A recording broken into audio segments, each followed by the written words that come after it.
Hello there, you're listening to the planet's memory where time breathes and the earth remembers. There are nights when the world feels old, not just in years but in memory, as if the ground beneath your bed is holding its breath. If you listen closely, you might imagine a slow ticking that does not come from a clock on your wall, but from deep under the soil, under stone, under layers that have stacked up like heavy blankets for longer than any story you have ever heard. Tonight we follow that sound, not as a loud alarm, not as a sharp warning, but as a soft and steady beat, like a heart you can barely hear, yet somehow trust. We are going to travel into the quiet places of Earth, where time is kept in dust, ash, sand, and ice. And we are going to ask a question that feels like a legend whispered beside a campfire, a question that makes the mind drift and wonder at the same time. What if the planet is not just a home, but also a record? What if it is a hidden diary? What if the layers under our feet are a buried clock, marking moments when people rose, built, dreamed, and then vanished, leaving only faint traces sealed away by the patient hands of nature? This is not a story about one king or one battle. It is not a simple tale of good and bad. It is a slow walk through deep time, told in calm words, like a bedtime river moving over smooth stones.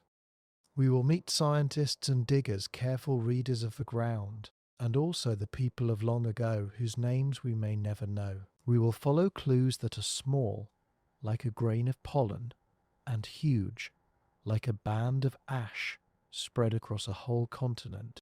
We will move through caves, deserts, oceans, and frozen plains. We will feel the hush of ancient ruins at dusk, and the quiet thrill of brushing dirt away from a stone that has not seen daylight in thousands of years. And through it all, we will keep listening for that gentle ticking, the buried rhythm of Earth's layers, the soft promise that time leaves footprints, even when it tries to walk away. Long before people wrote words on paper, the world wrote words in rock. Each year, rivers carried tiny bits of soil. Each season, winds pushed sand into drifts. Each eruption tossed ash into the sky like grey snow. Each flood laid down a fresh skin of mud. Over and over, these thin skins settled, hardened, and became layers. Some layers are dark, some are light.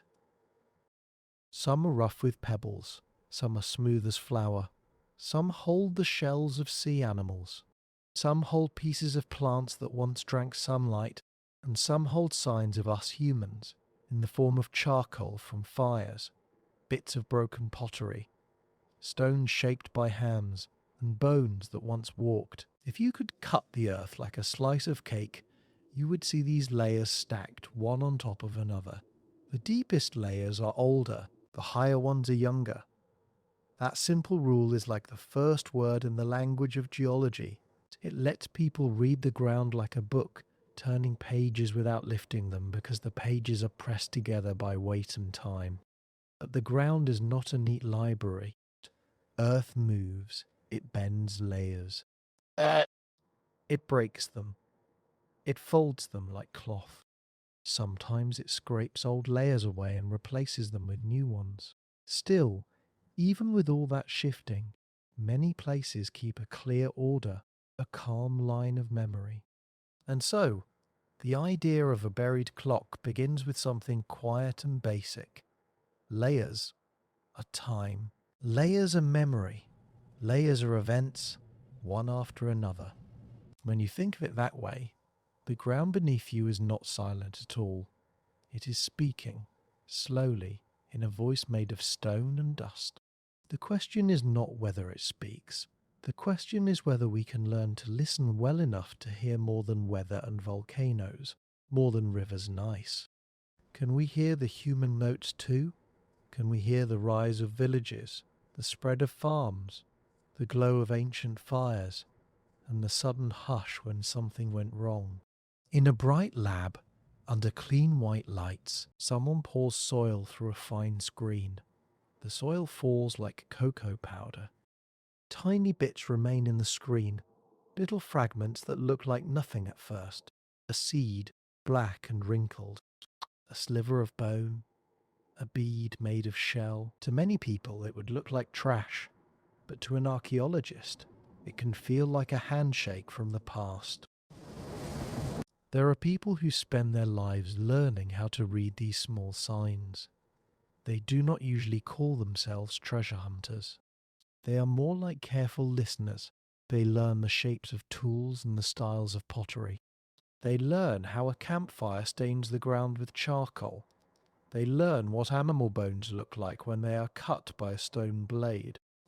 They learn how pollen grains can tell you which trees grew nearby. They learn how a thin stripe of ash can tell you a volcano erupted far away, and how that stripe can match another stripe in another place, helping you line up time like matching bookmarks.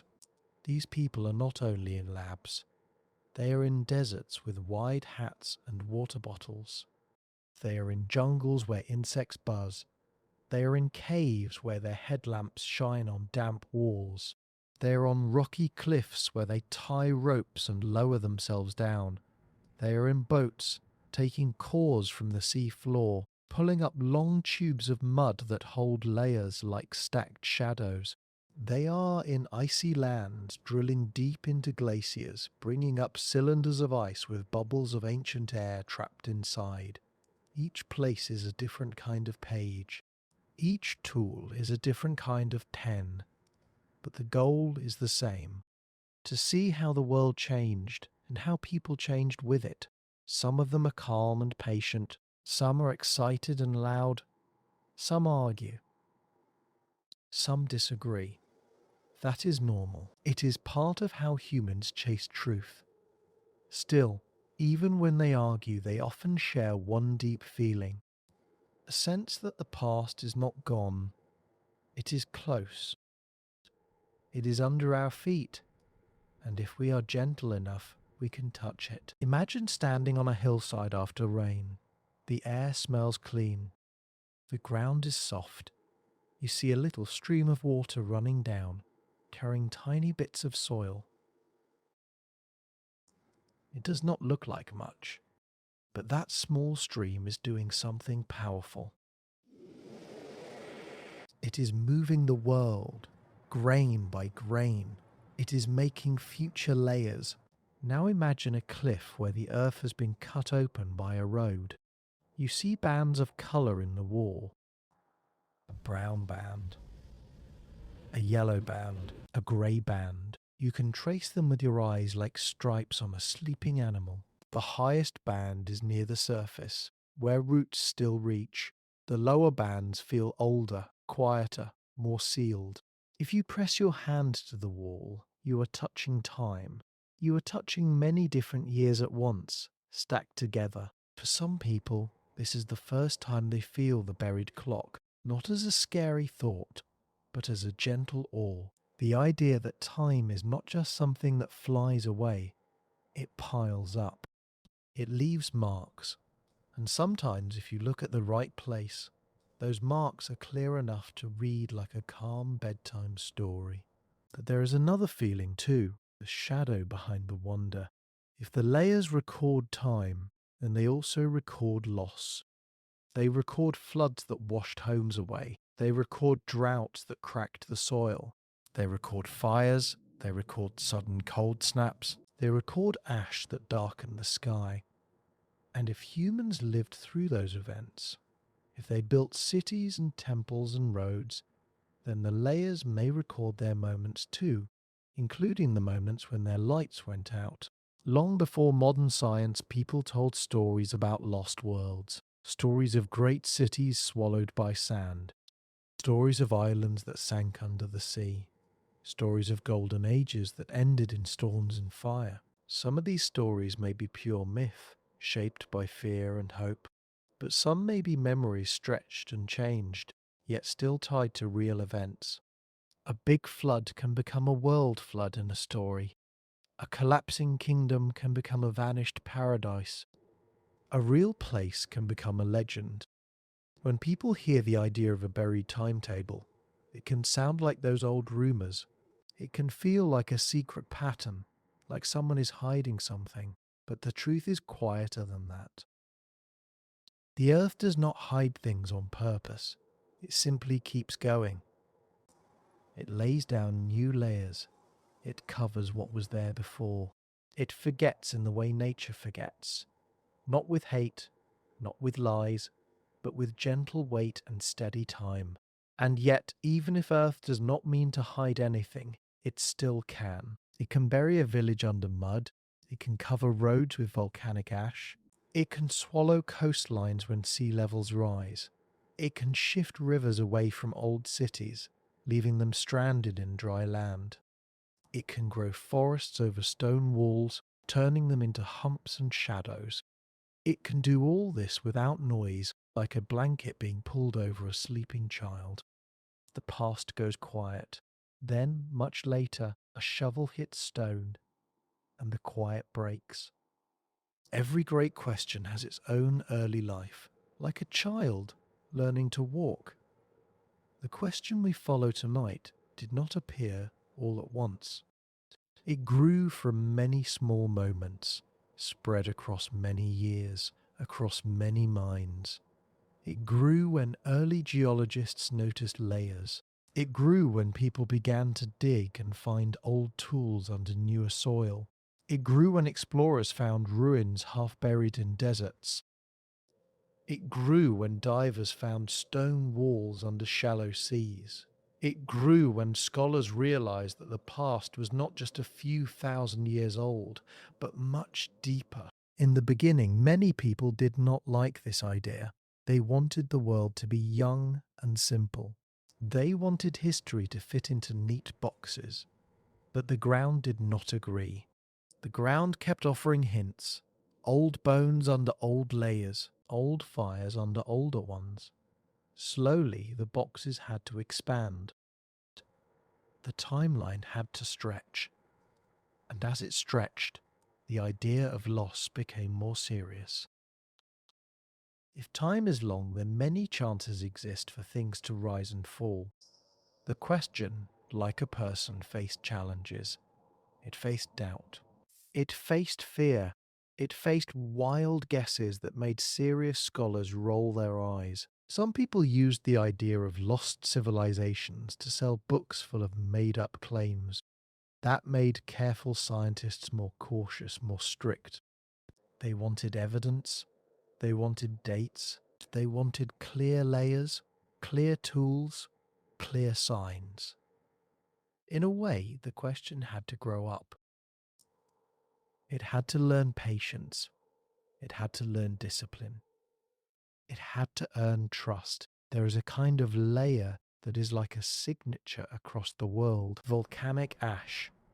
When a big volcano erupts, it can throw ash so high that winds spread it far away. The ash falls in a thin blanket, sometimes across whole regions.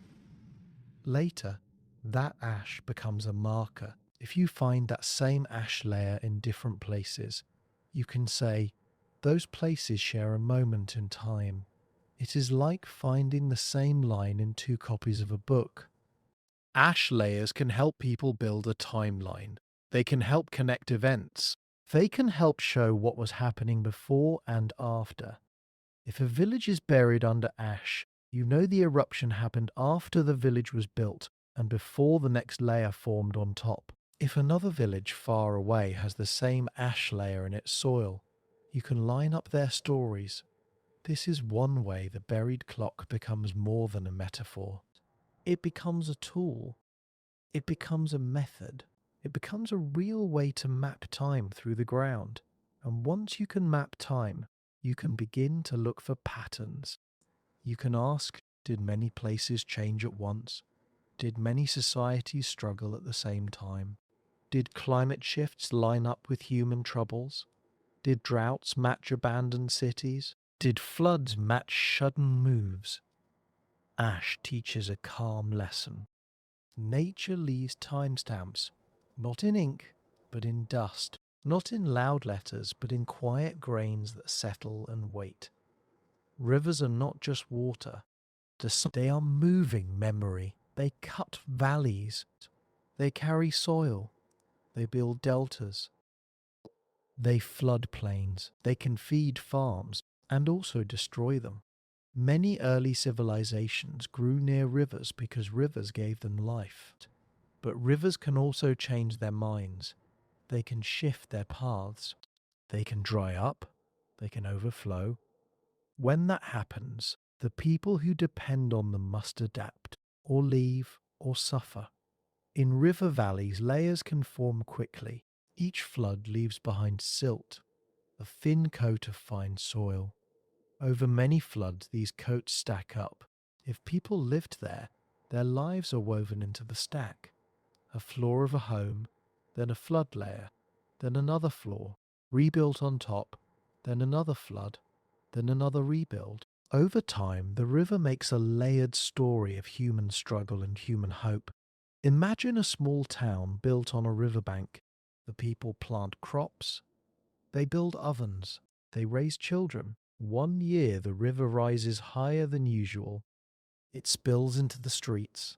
The water is brown and heavy. When it drains away, it leaves mud behind. The people clean up. They patch walls. They rebuild. The mud dries. It becomes part of the ground. Later, another flood comes. More mud. More rebuilding.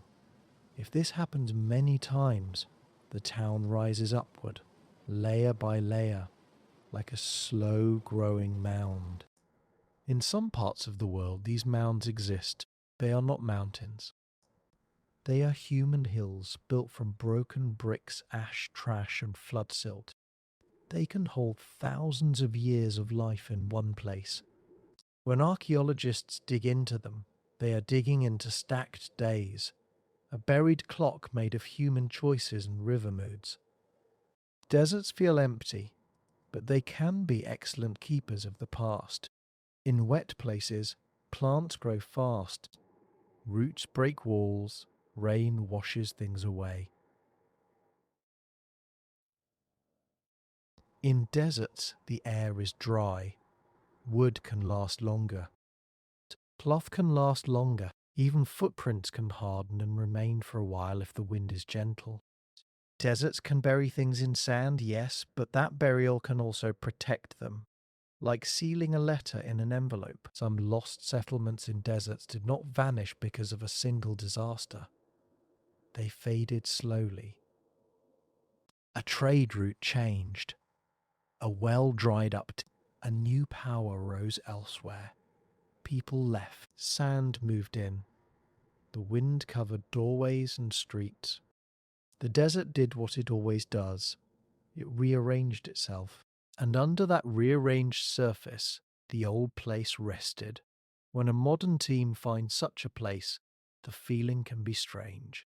You can stand on a dune and realize you are standing on roofs. You can brush away sand and reveal a wall that still holds the shape of a handprint in mud brick. You can find pottery with painted lines that still look fresh. It is like waking a sleeping city, except the city does not open its eyes. It simply shows you what it kept. The desert reminds us that burial is not always destruction. Sometimes it is preservation. Sometimes the buried clock keeps time by hiding it. Sea levels rise and fall over long periods. When ice melts, seas rise. When ice grows, seas fall. Coastlines shift. Places that were dry become wet. Places that were shallow seas become land. People have always lived near coasts because coasts offer fish, travel, trade, and rich food. But coasts are also fragile. A storm can reshape them. A tsunami can wipe them clean.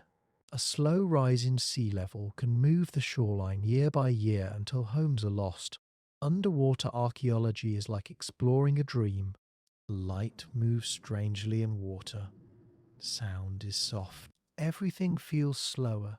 But under the waves there can be old roads, old walls, old harbours, old stone tools lying where they were dropped when the water was not there. In some places, divers have found signs of ancient settlements now drowned. These finds do not always mean a great mystery civilization. Often, they simply mean people lived there when the sea was lower, and later the water rose. Still, the feeling is powerful. A town where fish swim through what was once a doorway. A stone circle where seaweed sways. It can make you think about how quickly a home can become a ruin, and how easily the ocean can seal a chapter of human life. The sea, like the desert, can both destroy and protect. Wood may rot in water, but stone can last. Mud can cover things and keep them safe from currents. The seafloor, with its own layers of silt, can become another buried clock ticking under gentle waves. In the coldest places on Earth, ice forms year by year. Snow falls, compresses, and becomes ice. Tiny bubbles of air get trapped inside. That air is like a breath from the past. Scientists drill deep into ice and pull out long cores, like frozen candles. They study the bubbles. They study the chemistry. They can learn about past temperatures, past storms, past dust, past smoke from fires, even past volcanic eruptions. Ice does not record human pottery or stone walls, but it records the world humans lived in. It records the sky. It records the air. It can show when the climate shifted, when the atmosphere changed. And if a climate shift lines up with a time when society struggled, that can be an important clue. Ice is a gentle witness. It does not shout. It simply holds. The deeper you go, the older the ice, the older the breath. When you realize you are holding air that was once inhaled by a child in a Stone Age camp, or floated over a farm in an ancient kingdom, the world feels smaller and larger at the same time. Ice is part of the buried clock too, though it is a clock made of winter, storing the rhythm of cold and warmth, the pulse of the planet's moods. To understand what it means for civilizations to be lost, it helps to think of a civilization like a person. It has an early life, it has growth, it has dreams, it has problems, it has turning points. It can rise, shine, struggle, and sometimes fall. And just like a person, it leaves behind traces, like footprints in mud, like a song remembered by a friend, like a scarf left on a chair. In the early life of a civilization, people gather and settle. They learn to farm or fish in steady ways. They build homes and store food. They share stories. They make rules. They trade. Their children grow up with a sense of place. Over time, small villages can become towns. Towns can become cities. People can build walls, temples, markets, roads. They can write. They can count. They can plan. Then come challenges. A drought, a flood, a disease, a war, a change in trade routes, a new group moving in, a bad decision by a leader, a series of small problems that add up. Civilizations, like people, are not broken by one moment alone most of the time. They are often worn down by many moments, by stress that keeps returning. Then come turning points, a new invention, a new alliance, a new crop, a victory, or, on the other side, a big storm, a long dry season, a sudden eruption, a violent invasion. Sometimes a civilization adapts and survives. Sometimes it changes shape. Sometimes it moves. Sometimes it breaks into smaller parts. And sometimes it ends in a way that feels final, leaving ruins and silence. The buried clock is what remains when the noise stops. It is the record of that life, pressed into layers, waiting. There are places where a city was caught in a moment, sealed by ash, like a photograph. When volcanic ash falls thick and fast, it can bury streets, homes, and even bodies. Over time, the ash hardens. The city becomes a time capsule. Later, people may dig it out and see the shape of daily life, frozen in a quiet pose. Such places can teach us how a normal day looked long ago, what people ate, how they cooked, what they valued, what they feared. You can see the size of rooms, you can see painted walls, you can see tools left where they were used. It feels close, almost too close, because it reminds us that the past was not just kings and wars, it was also ordinary mornings, warm bread, laughter, and small worries. But the deeper lesson is about sudden change. A city can be busy and bright, and then, in hours, it can become silent. The layer of ash becomes a hard line in the ground, a clear tick in the buried clock. Before ash, life. After ash, stillness. When people study such a place, they do not only ask, what happened here? They also ask, how did the people live before it happened? What were the warning signs? Did the ground shake for days? Did the sky smell strange? Did anyone have time to run? And what does it mean that a whole community can be paused by nature? This is one of the reasons the question about lost civilizations feels emotional. It is not only about mystery, it is about empathy. It is about seeing ourselves in those who came before and realizing how fragile a normal day can be. Not all endings are sudden. Some are slow enough that they feel like a long sigh. Imagine a region where rain begins to fail. At first it is only a little less. Crops still grow, but not as tall. People worry, but they hope next year will be better. Then another dry year comes. Wells drop. Rivers run thinner, animals wander farther for water. People argue more, leaders promise solutions. Some families leave to find better land. The ones who stay work harder. Then the dry years keep coming. Food stores shrink. Trade becomes harder. People who once paid taxes in grain cannot pay. Soldiers cannot be fed. City projects stop. Temples cannot be maintained. The rich protect what they have. The poor suffer. Disease spreads because bodies are weak. The society begins to fray, like cloth pulled too tight. If this continues long enough, a city can empty without a battle. Streets that once rang with voices become quiet. The roofs collapse. Dust gathers. Later, when rain returns, grass grows in cracks.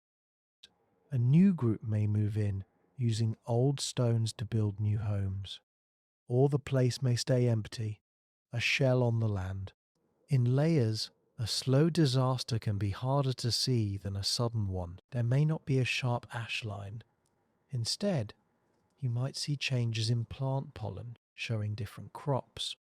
You might see less building debris, suggesting fewer repairs. You might see more signs of malnutrition in bones. You might see a shift in trade goods. The buried clock still ticks, but the ticks are softer, blurred, like footsteps in dry sand. This kind of ending can feel even sadder because it carries hope for so long. People keep trying. They keep believing. They keep planting seeds into dry soil, wishing for rain. The ground remembers that wish. For a long time, people could only guess the ages of layers. They could say one is older than another, but not by how much. Then came a turning point, a kind of new sense, like giving eyes to someone who only felt with their hands. This was the ability to date things using natural clocks inside the world itself. Some materials change in steady ways over time. Some elements break down at predictable rates. When scientists learned how to measure these changes, they gained a way to estimate ages. Not perfectly, not always, but often with enough accuracy to build real timelines. With this, the buried clock became more than a metaphor. It became measurable. Now, a piece of charcoal from an old fire could be dated, a bone could be dated, a layer could be connected to a time range. Suddenly, archaeologists could place events in order not only relative to each other, but on a broader timeline. They could compare far places. They could ask if collapses in different regions happened near the same time. They could test ideas instead of only telling stories. This was a rise moment for the question itself. The question grew stronger, more grounded. It could now face skepticism with better answers. It could separate the real from the imagined. It could become a careful investigation instead of a dreamy rumour. Yet even with better dating, mysteries remained. Because evidence is never complete. Because the earth is messy. Because time breaks things down. Because many human lives leave no stone buildings, only light marks that fade. And because even when dates line up, causes can still be hard to prove. The buried clock can tell us when. It can hint at how. It can sometimes suggest why. But it rarely gives an easy confession. It makes us work. It makes us humble. At some point, scientists and historians began to notice something that felt like a whisper. In different parts of the world around certain times, many societies seemed to face stress. Droughts in one region, floods in another, cooling in another, famines, migrations, conflicts. It did not mean a single global disaster every time. It did not mean one hidden enemy, but it suggested that nature's changes could push many human systems at once. Think of a civilization like a carefully balanced stack of stones. When the weather is steady, when trade flows, when crops grow, the stack can stand tall. But when stress comes, when harvests fail, when trade breaks, when leaders fight, the stack can wobble. One stone slips, then another. Sometimes the stack can be rebuilt. Sometimes it falls. When you look at many stacks across the world, you might see that certain times were shakier than others. Not because people were weaker, but because conditions were harder. This is where the idea of a timetable begins to sound possible. Not a magical schedule carved by fate, but a natural rhythm of climate shifts and disasters and human responses. The Earth has cycles. Oceans warm and cool, ice grows and shrinks, rain belts move. Volcanoes erupt now and then. The sun's energy changes slightly over long times. These cycles are not perfect, not like a metronome, but they exist. And if human societies are tied to water and weather, then those cycles can influence the rise and fall of civilizations. This is not a story that removes human choice. People matter, leaders matter, culture matters, technology matters, but nature sets the stage. The buried clock may be the stage manager, moving props quietly, changing the lighting, shifting the mood. To make this journey feel real, let us imagine a child in an ancient town by a river. The child wakes up to the smell of cooking grain. The child runs outside and sees the river shining. The child hears adults talking about the planting season. The child does not know about climate cycles or far-off volcanoes. The child only knows the world as it is today. Years pass. The child grows. The child becomes a worker, maybe a potter, maybe a farmer, maybe a builder. The river still runs. The fields still grow. There are festivals. There are arguments. There is laughter. There is life. Then one year the river floods too high. The child, now a young adult, helps move baskets to higher ground. The flood recedes. Mud is everywhere. The town smells strange. People rebuild. Then, a few years later, another flood comes, worse, or maybe a drought comes instead, and the river shrinks. The young adult becomes older. The worries grow heavier. The grain stores feel smaller. People blame each other. The leaders demand more or offer less. Some families leave. Finally, one day, the person stands in the doorway of their home, looking at the river, thinking about leaving too. They touch the wall they once helped plaster. They look at the place where their child slept. They feel the pull of memory and the push of survival. They make a choice. They pack what they can carry. They walk away. Later, the home collapses. A flood lays down silt. The doorway fills with mud. The wall falls inward. Another layer forms. The person's footsteps vanish. The town becomes a mound. Time presses down. The buried clock ticks. Much later, someone digs and finds the floor of that home.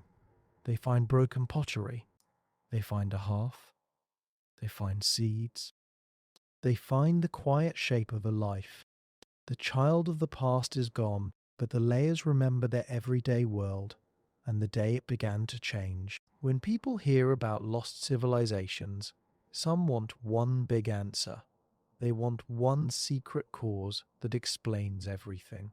A single comet, a single ancient superscience, a single hidden enemy. Big answers feel satisfying, like closing a book with a slam. But the past is usually softer and more complex. It is often many causes together: nature and humans, weather and politics, trade and war, disease and farming, mistakes and bad luck, like a rope made of many threads. When enough threads fray, the rope breaks. The buried clock does not often support simple stories.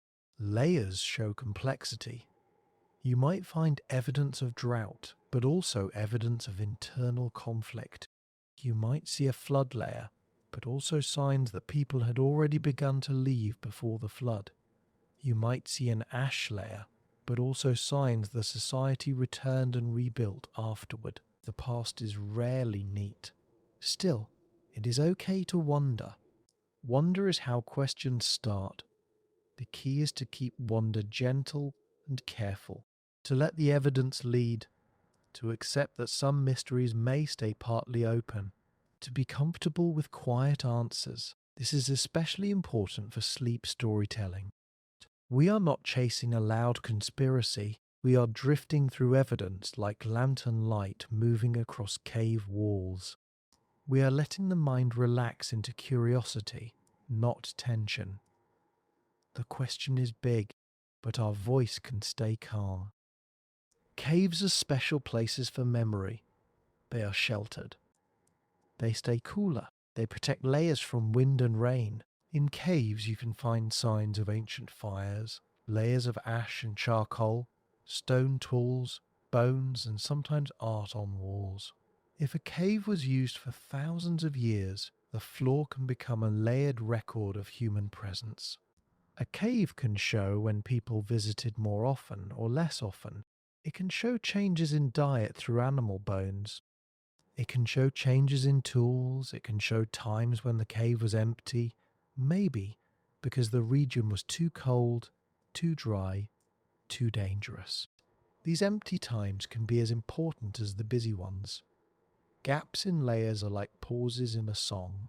In some caves you can find thin layers of ash separated by thin layers of dust, like alternating stripes, each one a different season or a different year of use. If you imagine each ash layer as a night where people gathered around a fire, then a cave floor can feel like a calendar of campfires. The buried clock is not always grand.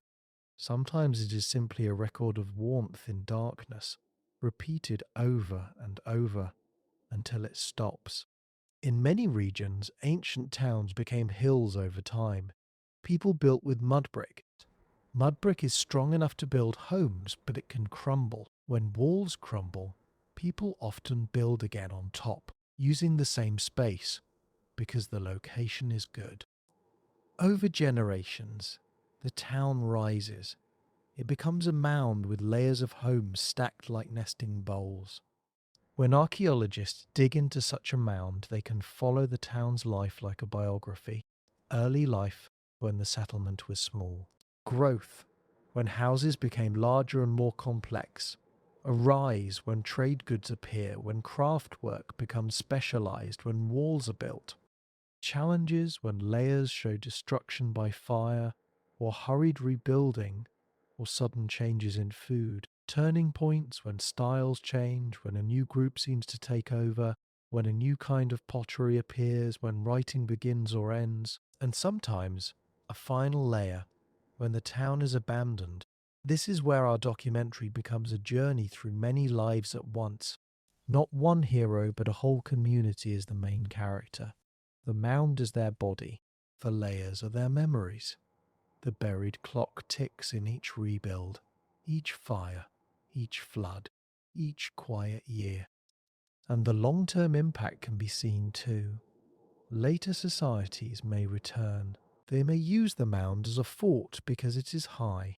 They may dig into it without knowing what it is, taking old bricks for new walls. They may tell stories about it. The mound becomes part of the landscape, and the landscape shapes the future. If Earth is a library, it is not arranged by a careful librarian. It is arranged by accidents. A storm, a quake, a landslide, a fire, a slow drift of sand, a sea that creeps higher, a river that jumps its banks. Each accident writes a new layer. Each accident can erase a page and write over it. That is why some times are hard to study. Some chapters are torn. Some pages are missing. Still, what remains can be enough. A broken pot can tell you people cooked food. A pile of shells can tell you they gathered from the shore. A stone blade can tell you they hunted or cut plants. A bead can tell you they cared about beauty. A child's tooth can tell you about diet and health. A burial can tell you about love and grief. The buried clock is made of these small truths. It does not always tell us names, does not always tell us songs, but it tells us that people were there, that they lived in a world that changed, that they tried to meet that change. One of the hardest parts of studying lost civilizations is noticing absence. It is easy to notice a big ruin. It is harder to notice a missing pattern. How do you prove that something used to exist if it left no stone walls? How do you show a society that built mostly with wood which rots? How do you find a village that was washed away? Sometimes, absence is shown by tiny things.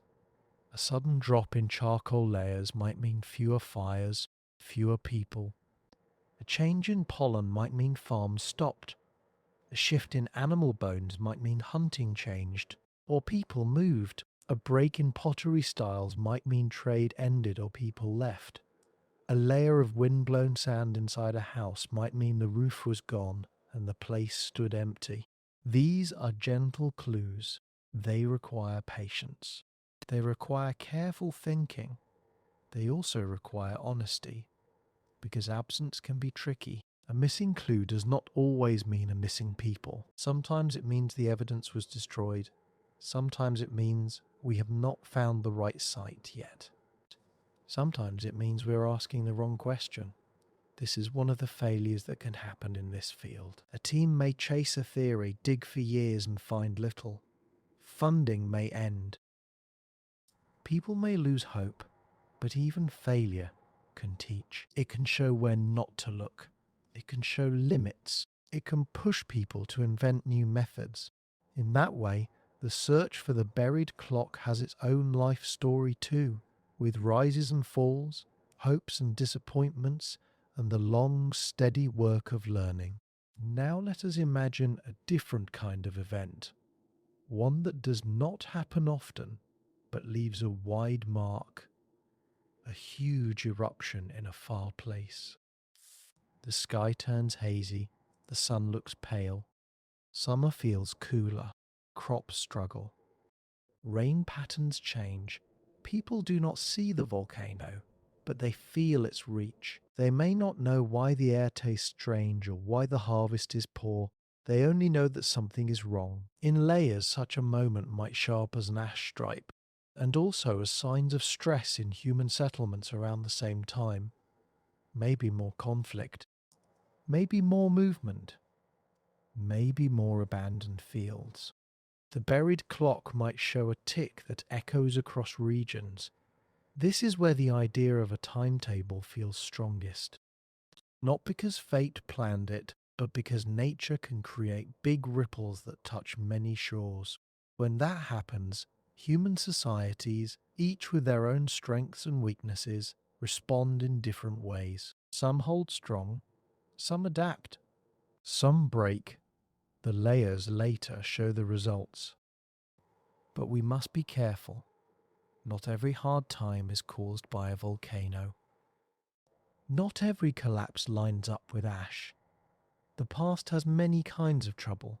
Still, the possibility remains, quiet and haunting, that some chapters of human history were shaped by events people did not understand, events that came from far away and moved through the sky like invisible hands. In modern times, new tools began to reveal hidden shapes under the ground without digging everything. People used radar and other methods to see walls under soil.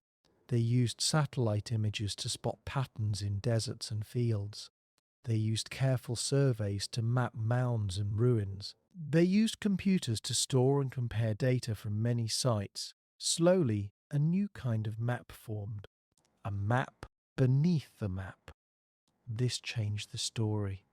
Instead of finding one site and treating it like the whole past, researchers could begin to see networks, roads connecting towns, fields spreading around cities, changes in settlement patterns over time. They could see how a region grew, how it reached a peak, and how it thinned out. This is like watching a candle burn.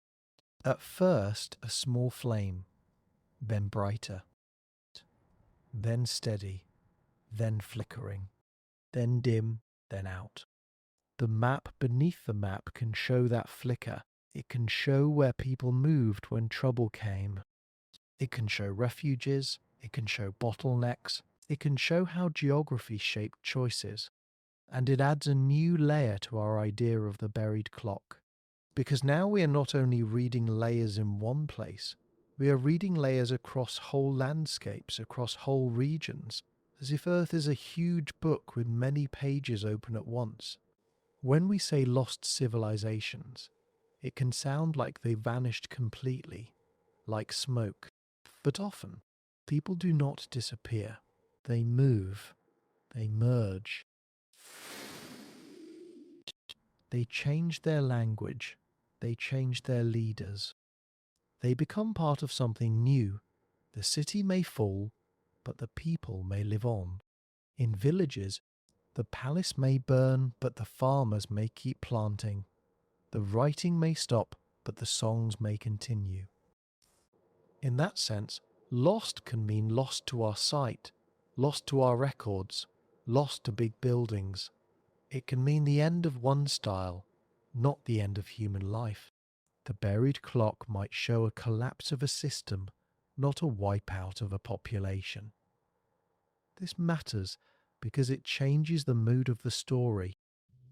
It becomes less like a horror tale and more like a story of transformation. Still, transformation can be painful. It can involve hunger, fear, and loss. It can involve leaving graves behind, leaving temples behind, leaving homes behind. Even if people survive, a way of life can die. So when we ask if the layers hide a timetable of lost civilizations, we are also asking about the timetable of change. When did cities rise? When did they shrink? When did people gather? When did they scatter? When did systems become too heavy to carry? The answer may not be a single timetable, but many overlapping rhythms, like many quiet drums, some fast, some slow, echoing through the ground. Every long journey has a middle point where the traveller feels tired. In our story, this is the moment when the evidence feels both rich and confusing. We have layers, we have dates, we have ruins, we have climate records, we have stories of floods and droughts, we have patterns that seem to line up, then patterns that do not. We have strong theories and weak ones. We have careful work and wild guesses. In this middle space, doubt appears, not as an enemy, but as a guide. Doubt asks, are we seeing a pattern because it is real, or because we want it to be real? Doubt asks, are we treating nature as the main cause and forgetting human choices? Doubt asks, are we ignoring places where societies survived and focusing only on collapses? Doubt asks, are we missing the quiet resilience of people? This is a turning point. If the question about the buried clock is going to mature, it must pass through this doubt. It must become wiser. It must learn to hold two truths at once, that Earth records events in layers, and that human life is complex and cannot be reduced to one simple rule, that climate matters and that culture matters, that disasters happen and that people adapt.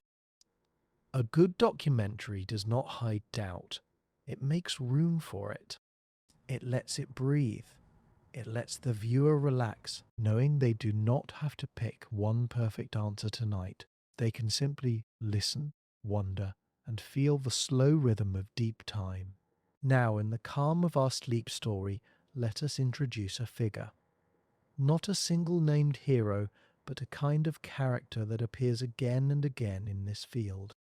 A researcher who was once a child who loved stones. They grew up picking up rocks in the yard, turning them over, noticing lines and colours.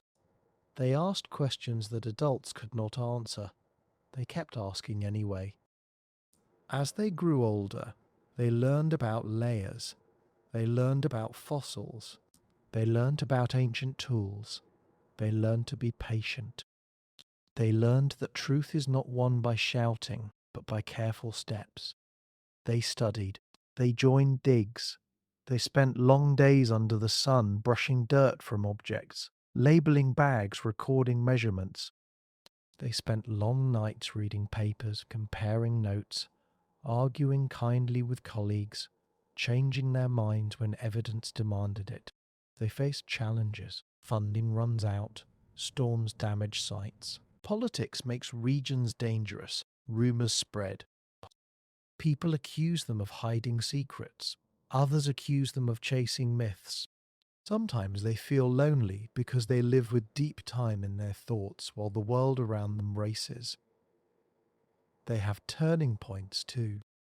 A discovery in a trench, a new method that reveals a hidden wall, a date that changes a whole timeline, a collaboration with climate scientists that opens new doors, a failure that forces them to rethink everything. This researcher, this stranger in the soil, becomes our guide. Through their eyes we learn how the buried clock is read, how hard it is, how beautiful it can be, and how it can break your heart, because it shows you how often people have had to start again. There is a special moment on a dig when the ground seems to speak. It might happen when a wall line appears in the dirt, the straight edge that no river would draw, or when a layer changes suddenly from dark soil to pale sand, showing a shift in environment, or when a piece of pottery emerges, painted with a pattern that matches a known culture, or when a seed is found, burned in an old hearth, still shaped like a seed, small and perfect. The team grows quiet. Even the ones who joke often become still, because this is contact. This is the past reaching out, not with words, but with presence. A real object, touched by real hands long ago. A message that says, we were here. In that moment, the buried clock feels real, not as a big theory, but as a simple fact. Time passed. People lived. The earth covered their traces, and now, by chance and effort, the traces are seen again. But what happens next is important. The team must not rush. They must record everything. They must document the layer. They must protect the context, because the context is the story. An object without context is like a sentence without the page around it. It can be misunderstood, so the team works slowly. Brush, photograph, measure, note, bag label, repeat. The pace is steady, like breathing. The work itself becomes a kind of meditation. It is a good rhythm for sleep, because it is careful and repetitive, but not empty. Each step has meaning. After many digs, many cores, many dates, a strange thought can creep in. Not a loud claim, but a hint. What if there are times when many layers around the world show stress signals at once? What if there are periods when droughts cluster, eruptions cluster, cooling events cluster? What if these clusters line up, not perfectly, but enough to suggest the planet has rough seasons that last decades or centuries? What if civilizations, like gardens, bloom best in gentle seasons and struggle in rough ones?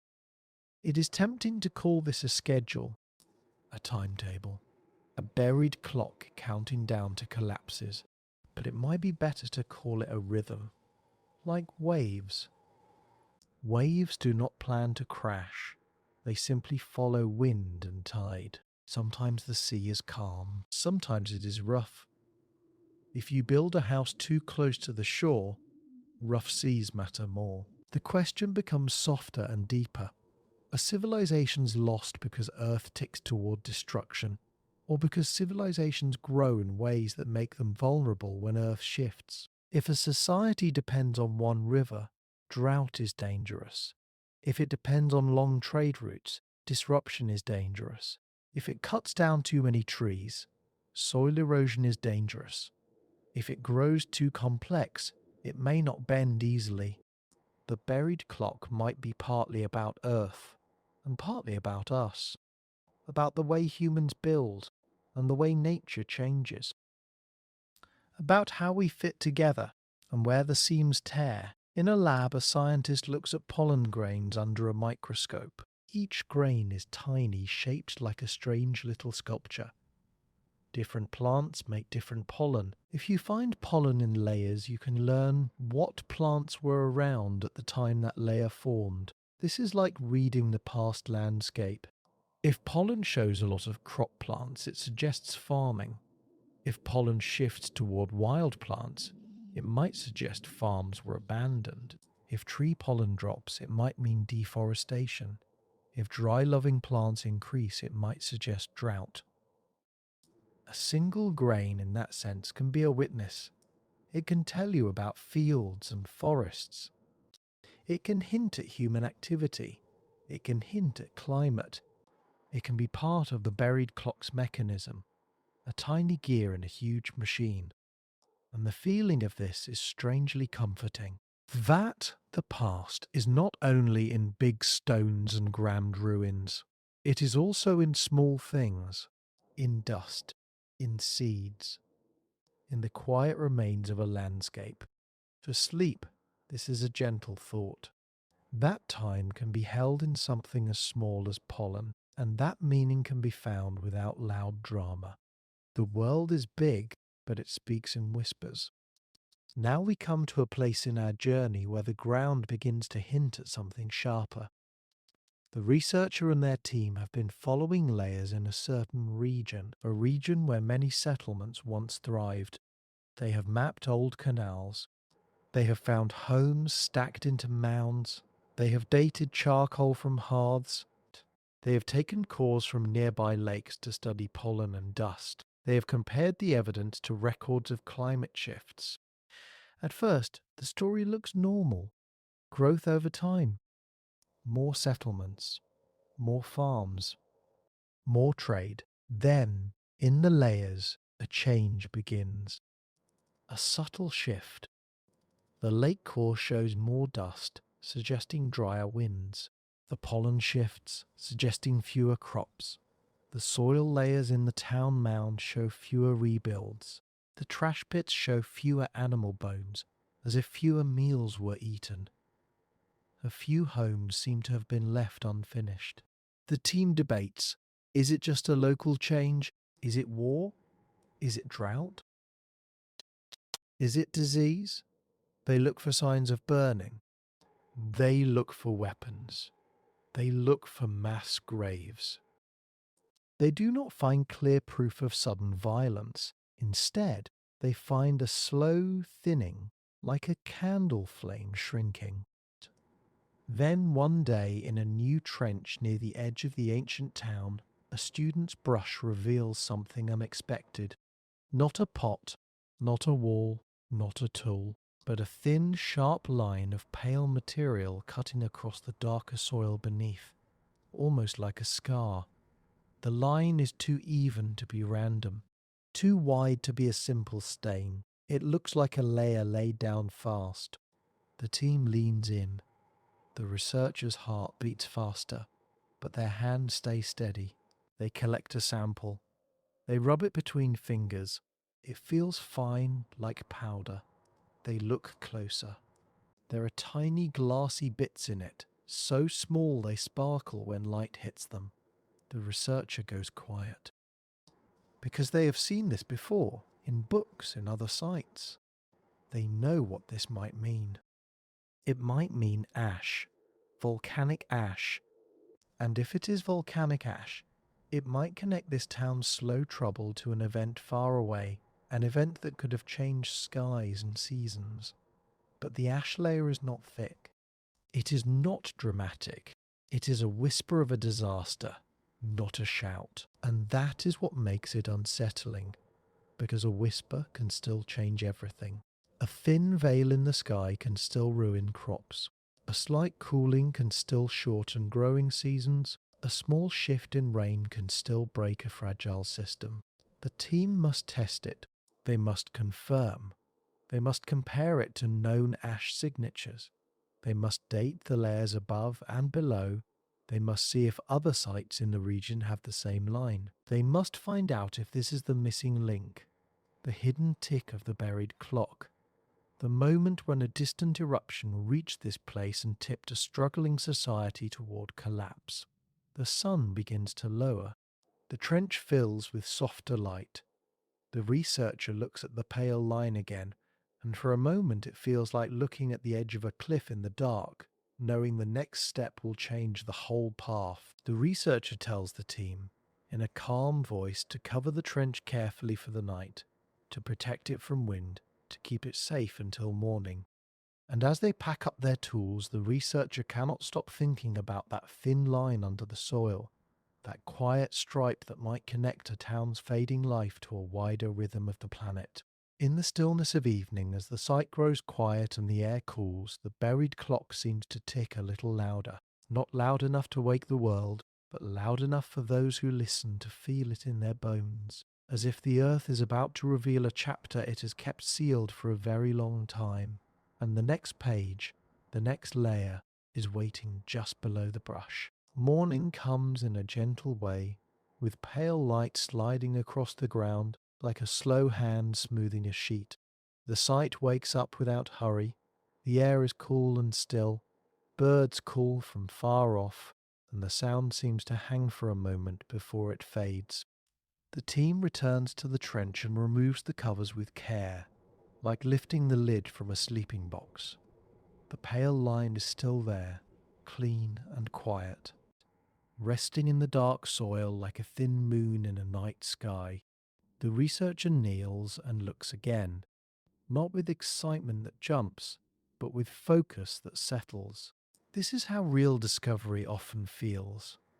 Not like fireworks, but like a candle being lit in a room you did not know was there. The brush moves again. Soil falls away in soft crumbs. The pale stripe stays steady, holding its shape, holding its promise.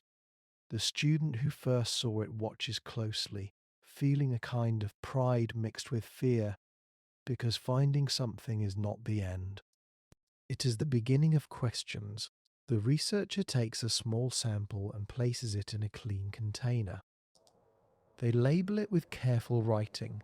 Their hands are steady because they have learned that the ground can trick you if you rush. They also know that a thin layer can carry a big story, but only if you treat it gently. The team steps back and looks at the trench wall as a whole. Above the pale line, the soil is darker, mixed with bits of broken brick and charcoal, the kind of soil made by people living, cooking, and rebuilding. Below the pale line, the soil is different, older, packed tighter, with fewer signs of busy life. The line sits between two worlds like a doorway. The researcher feels a quiet tightening inside. The pale layer is volcanic ash. It may mark a moment when the sky changed, when the seasons shifted, when a town already struggling faced a new weight it could not carry. Back at the small field tent, the researcher opens the container and studies the sample. In the hand, the grains feel fine, almost silky. The color is pale, not pure white, but like old bone. Under a simple lens, some grains catch light in a way that looks glassy. Not like sand from a river, rounded and dull, but like tiny, sharp flakes. The researcher does not speak right away. They have learned that saying a guess out loud can make it feel too real too soon. They prefer to let the work speak first. They pass the sample to a specialist on the team, someone who has spent years studying volcanic ash layers. This specialist has a calm face, the kind that does not give away thoughts quickly. They tilt the sample, watching how it moves. They nod once, slowly, as if greeting an old friend. Then they say, in a voice that stays soft, that it looks promising. Not proven yet, but promising. The researcher feels the moment widen. If this is ash, the next steps are clear. The team must find out which eruption it came from. They must measure its tiny chemistry, because different volcanoes leave different chemical fingerprints. They must compare it to known ash layers from other regions. They must date the soil above and below. They must check other nearby sites for the same line.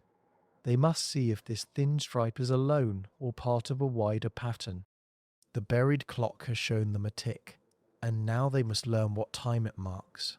Samples travel. They move from the open sky of the dig site to the quiet rooms of a lab. They move in padded boxes labelled and sealed. They move with paperwork and care. The lab is a different world, one of humming machines and clean counters. Here, the ash is no longer just a pale stripe in a trench. It becomes data. It becomes numbers on a screen. It becomes tiny images under powerful microscopes.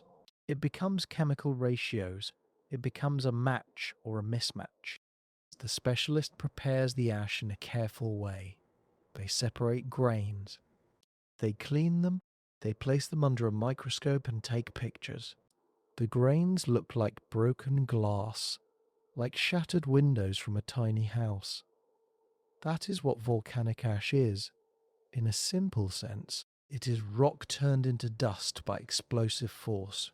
It is heat and pressure turned into a rain of fragments. Then the ash is tested. The machine reads its chemistry.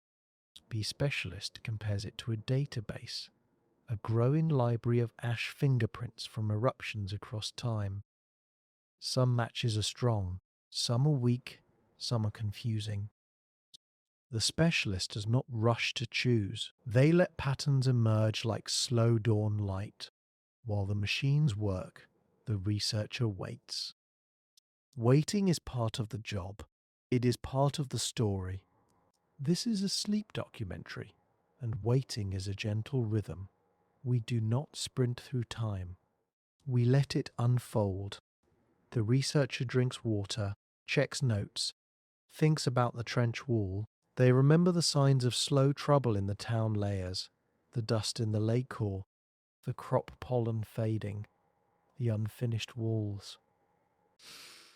They wonder if the ash will fit like the missing piece of a puzzle, or if it will be a new puzzle on its own.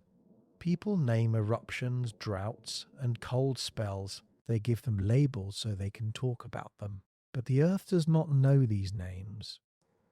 The Earth simply changes. Still, names help us hold complex things in our minds.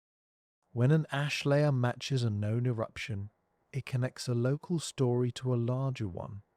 It takes a thin, pale stripe in one trench and ties it to a mountain far away that once roared and shook. The specialist finally returns with the first answer, careful and calm. They say the ash looks like it may match an eruption that happened far away, an eruption known to have spread ash across wide areas. The match is not perfect yet, but it is close enough to be taken seriously. The researcher feels a quiet thrill, the kind that sits in the chest and warms it, but does not make you shout. If the match holds, it means the town's trouble might have been touched by a sky event that reached beyond this region. It means the buried clock is not only local, it is connected. It means the layers are speaking across distance.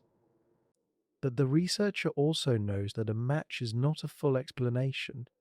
Ash can be a stress, but it may not be the only stress. The town may have been weakened by drought already. The ash could have been the last heavy stone added to a stack that was already leaning. The story is still forming. The team returns to the lake. Core data, now with fresh eyes. A lake core is like a thin vertical timeline.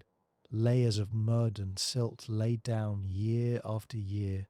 In some parts, the layers are clear and fine. In others, they blur, but the core holds clues. Dust levels, pollen types, tiny bits of charcoal from fires, sometimes even microscopic ash. The researcher asks the lake specialist to look again for a matching ash signal. If the eruption truly reached this region, there might be a faint echo of it in the lake mud. The specialist studies the core samples near the time range suggested by the ash match. They search for tiny glass shards, small and sharp. They test. They compare. The lake specialist finds something. Not a thick ash layer, but a gentle rise in volcanic particles, so small that without the new focus it might have been overlooked. It sits in the same time window. It is like hearing the same note played softly in another room. The researcher feels the evidence gather, like clouds forming.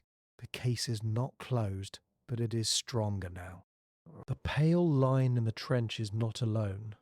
The lake remembers it too. The buried clock, it seems, has set more than one hand moving. It is easy to imagine volcanic ash falling like snow, but often it travels in a wide, thin veil carried by high winds.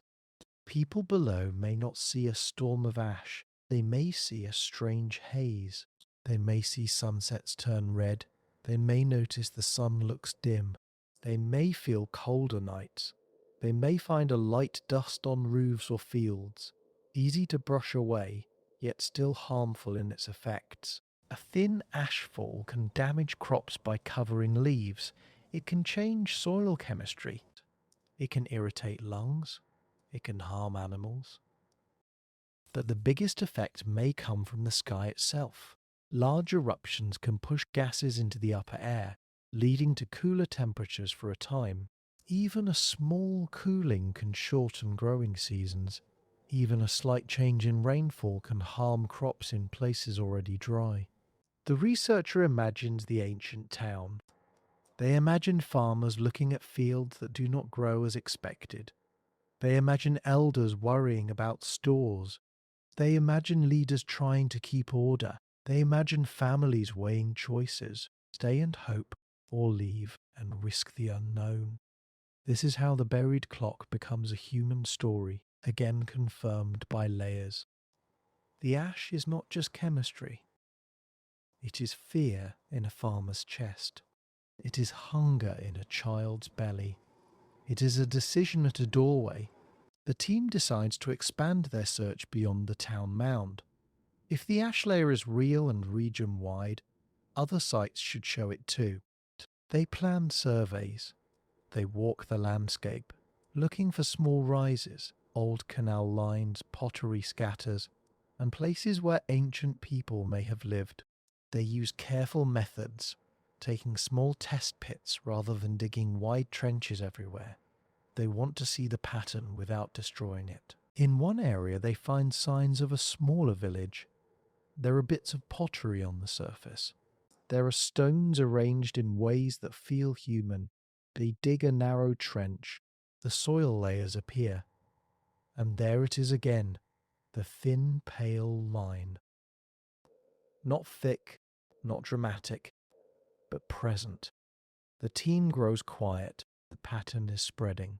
The ash is not just in one town. It is across the region.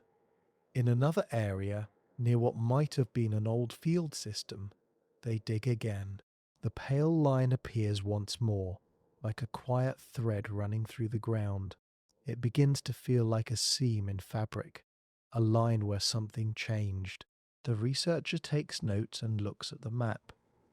The ash layer is like a timestamp laid across many places. The buried clock has struck and the sound carried far. With each new ash sighting, the question grows heavier. Not because it becomes scarier, but because it becomes more real. A single site can be a strange story. Many sites with the same marker can become a regional chapter, and if other regions also show signs of stress around the same time, the story may grow into a larger rhythm. The researcher feels responsibility. Stories about lost civilizations can easily become loud and careless. People like drama. People like to imagine secret histories. But the researcher wants to stay honest. They want to speak softly and clearly, like a calm narrator in the dark. They want to say only what evidence supports. They want to respect the lives behind the layers. So they talk with the team about language. They remind everyone that ash did not kill the civilization alone. They remind everyone that people had agency, that societies make choices, that systems can be fragile for many reasons. They also remind everyone that even if a city was abandoned, the people likely lived on somewhere else. The story is about change, not just endings. Still, the ash line marks something. It marks a moment when the world pressed down, and that matters. The researcher begins to think of the layers as a kind of calendar, not the neat calendar on a wall, but a ghost calendar, one made of mud and dust. Each layer is a day, a week, a season, a year, depending on how fast it formed. Some years are thick in the record, full of flood silt or building debris. Some years are thin, almost silent, but together they form a sequence. In the town mound, the researcher sees the calendar of rebuilding. In the lake core, the calendar of climate. In the ash layer, the calendar of a distant eruption. The different calendars overlap. They create a richer picture, like several soft voices singing the same slow melody. This is where the buried clock feels less like a single ticking device and more like a whole orchestra of time. Many instruments, many rhythms, some steady, some sudden, human life moving through it all. The researcher wonders how many times this has happened in history. How many thin lines in the ground mark moments when life changed? How many civilizations met the same kinds of stress in different places at different times? How many people stood in doorways and chose to leave? To keep our journey balanced, we return again to the early life of the region, before trouble, before ash. The researcher and team have enough evidence now to imagine the first settlement here. The river, steady and shining. The floodplain rich and fertile. People arriving with seeds, tools, and hope. They build small homes, they dig canals, they plant crops, they store grain. They trade with neighbours, they learn the moods of the river. Children grow up here, chasing each other through fields. They learn to shape clay into bowls. They learn to sing songs that match the planting season. They see travelers bring goods from far away. The town grows. With growth comes complexity. Leaders organize canal repairs. Scribes keep track of stores. Markets become busy. Crafts become specialized. The town becomes a node in a network, connected by roads and river paths. This is the rise. It is not a sudden rise. It is gradual, like a tree growing ring by ring. The layers show this rise as thicker building debris, more pottery, more animal bones, more signs of trade goods. The buried clock ticks steadily, one layer on top of another, marking the town's growing confidence. This early part of the story matters because it shows what is at stake later. You cannot feel the weight of loss if you do not feel the warmth of what existed. Then the cracks begin, not as a dramatic break, but as small signs.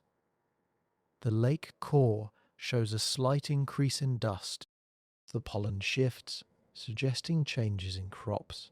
The canal sediments show more silt, as if erosion is increasing. The town mound shows more repairs, as if floods are becoming harder to manage, or as if the labour force is strained. Maybe the river floods too often. Maybe it shifts slightly, making irrigation harder. Maybe the rains fail at the wrong times. Maybe trade routes become less stable. Maybe rival groups compete for resources. Maybe leaders demand too much from farmers.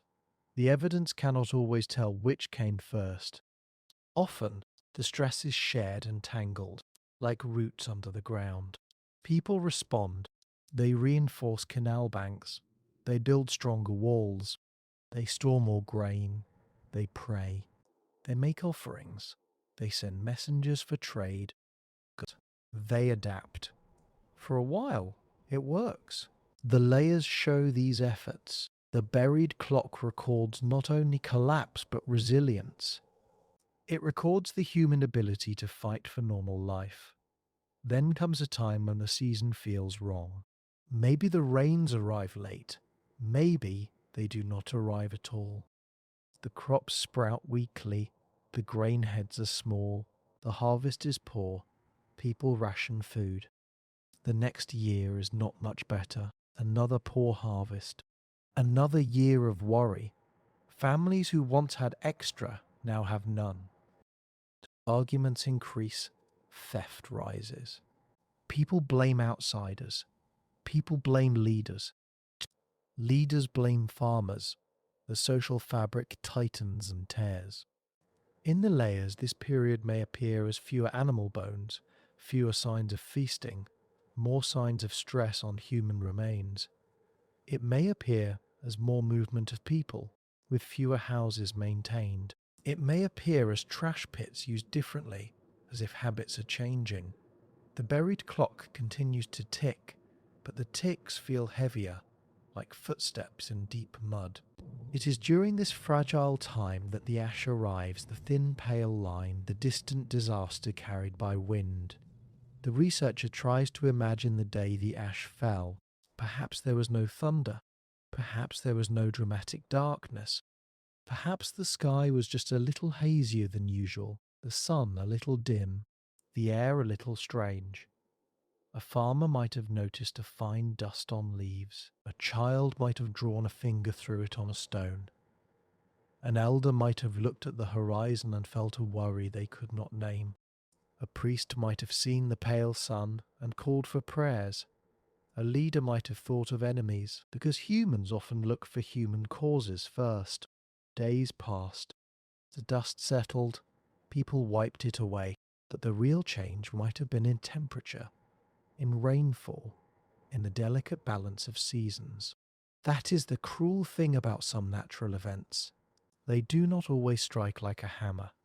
Sometimes they press like a hand, steady and heavy, until something gives. The ash line in the ground is thin because the event may have been thin in visible form, but its effects could have been wide. The buried clock records this thinness, this subtle power. In the town, leaders gather. They sit in a hall, perhaps with clay lamps flickering. Their faces are tired. They talk about grain stores. They talk about canal repairs. They talk about protecting fields. They talk about keeping order. They may decide to ration food. They may send traders farther. They may demand more labour to strengthen irrigation. They may try to hold the system together by force, or by persuasion, or by prayer, or by all at once. In many societies, when stress grows, leaders face a hard choice. They can loosen control and share burdens, or they can tighten control and demand more. Tightening can work for a short time, but it can also push people away. If farmers feel crushed, they may leave. If soldiers feel hungry, they may revolt. If townspeople feel hopeless, they may stop cooperating. The layers cannot show us the exact words in the hall, but they can show us outcomes. If houses were left unfinished, perhaps labour was pulled away for other tasks. If a district emptied, perhaps people fled. If more fortifications were built, perhaps fear grew. This is where the buried clock feels like a moral lesson too, not because history is simple, but because stress tests character, both personal and social. The ground remembers what the society did when pressed. At some point, the leaving begins. Not everyone leaves at once. Some stay, hoping for recovery. Some cannot leave because they are old or sick. Some leave because they have relatives elsewhere. Some leave because they are desperate. Paths form. People follow canals to other towns.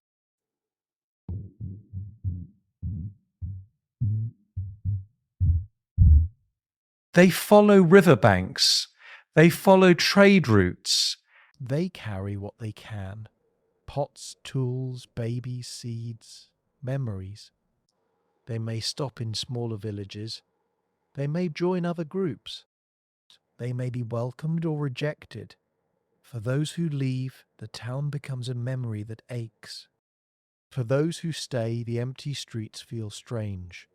Shops close, markets quiet, festivals shrink. The sense of community thins.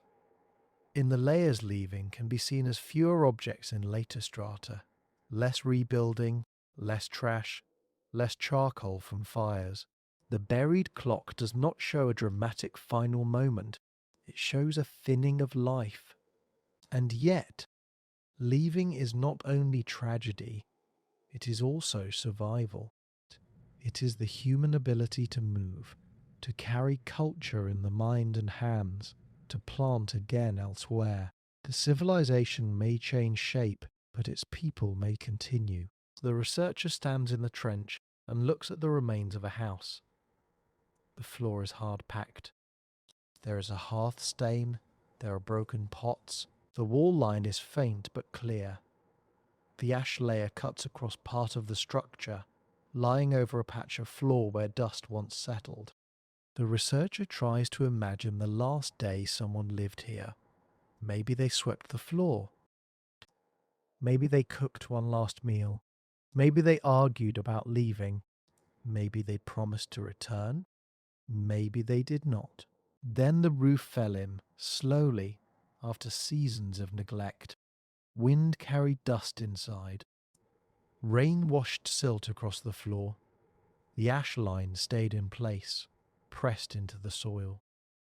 The house waited for thousands of years, not knowing it was waiting, simply resting under layers.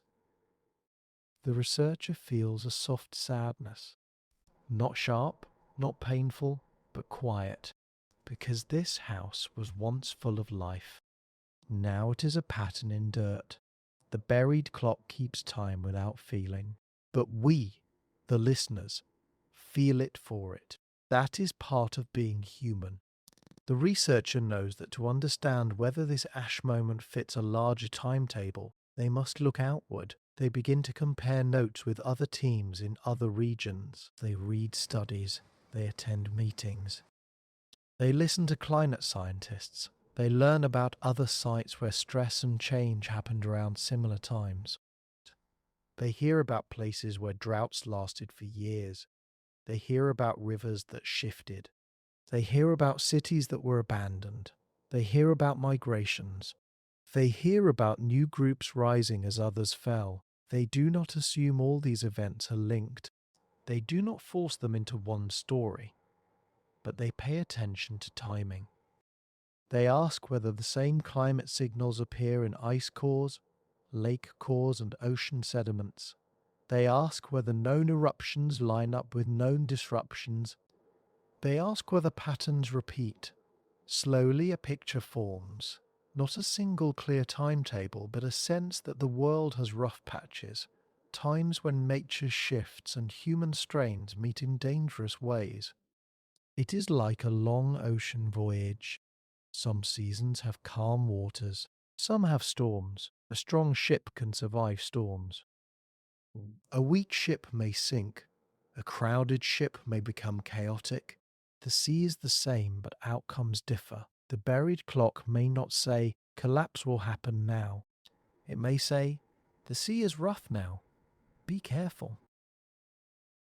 In a meeting room, researchers talk. Their voices are calm but firm. One says the ash link is strong and suggests a wider environmental push. Another says human politics could have been the main cause and ash is only a side note. Another says trade changes can explain much of the shift. Another says the drought evidence is the key. The researcher listens. They do not take it personally. They know this is how knowledge grows. By careful disagreement, by testing, by checking. Still, the researcher feels a pressure. They want to share a clear story with the world. People like clear stories, but the truth is often layered, like the ground itself.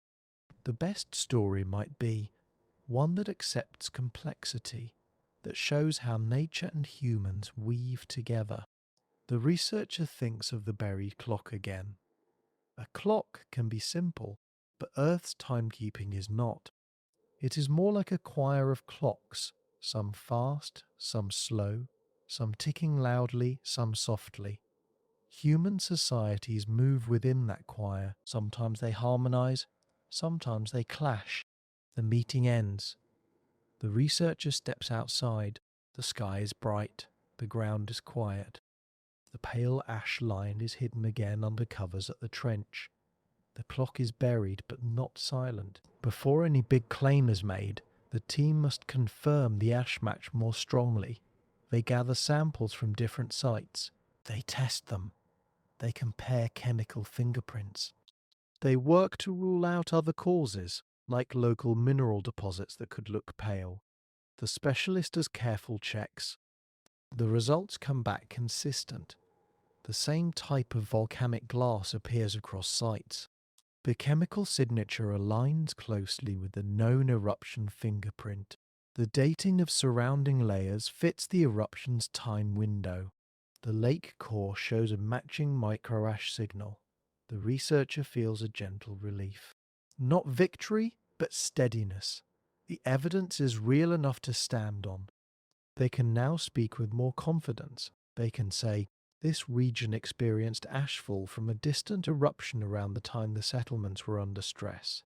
They can say, this ash may have played a role in making conditions harder. They can say, it is a piece of the story. This is an achievement. It is the kind of achievement that does not come with cheering crowds. It comes with quiet satisfaction and tired eyes. It comes with the feeling of touching truth through careful work. Not everything fits. The team checks some sites where they expected ash, but they do not find it. Perhaps the ash did not reach there. Perhaps later erosion removed it. Perhaps the soil mixed it away. The absence is frustrating. The researcher feels the familiar sting of uncertainty. They remind themselves that Earth is uneven. Wind patterns vary. Rain can wash ash away in some places and preserve it in others. A thin layer can vanish if conditions are wrong. The buried clock is not perfect. It is a messy record. The team also faces other failures. One trench collapses after heavy rain. A sample is contaminated and must be discarded. A local permit is delayed. A funding source becomes uncertain. These are the ordinary struggles of field science, the kind that do not make headlines but shape what can be learned. Still, the researcher keeps going.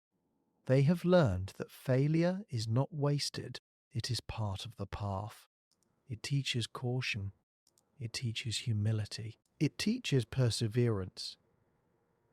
In a sleep documentary, this perseverance is soothing. It reminds us that slow work can still move forward, that patience can build understanding like layers build ground. The researcher begins to focus on something often missed in big stories: small decisions. A family deciding to plant a different crop, a leader deciding to ration water, a community deciding to repair a canal, a trader deciding to take a new route. These small choices can add up.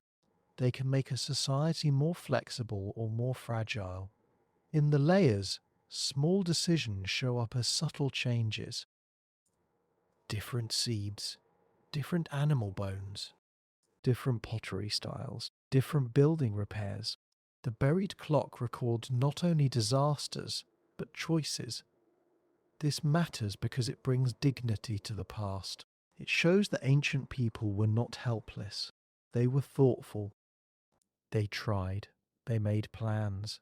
They adapted. Sometimes they succeeded. Sometimes they did not. But they were not simply swept away like leaves. The long-term impact of their choices can be seen in what came after.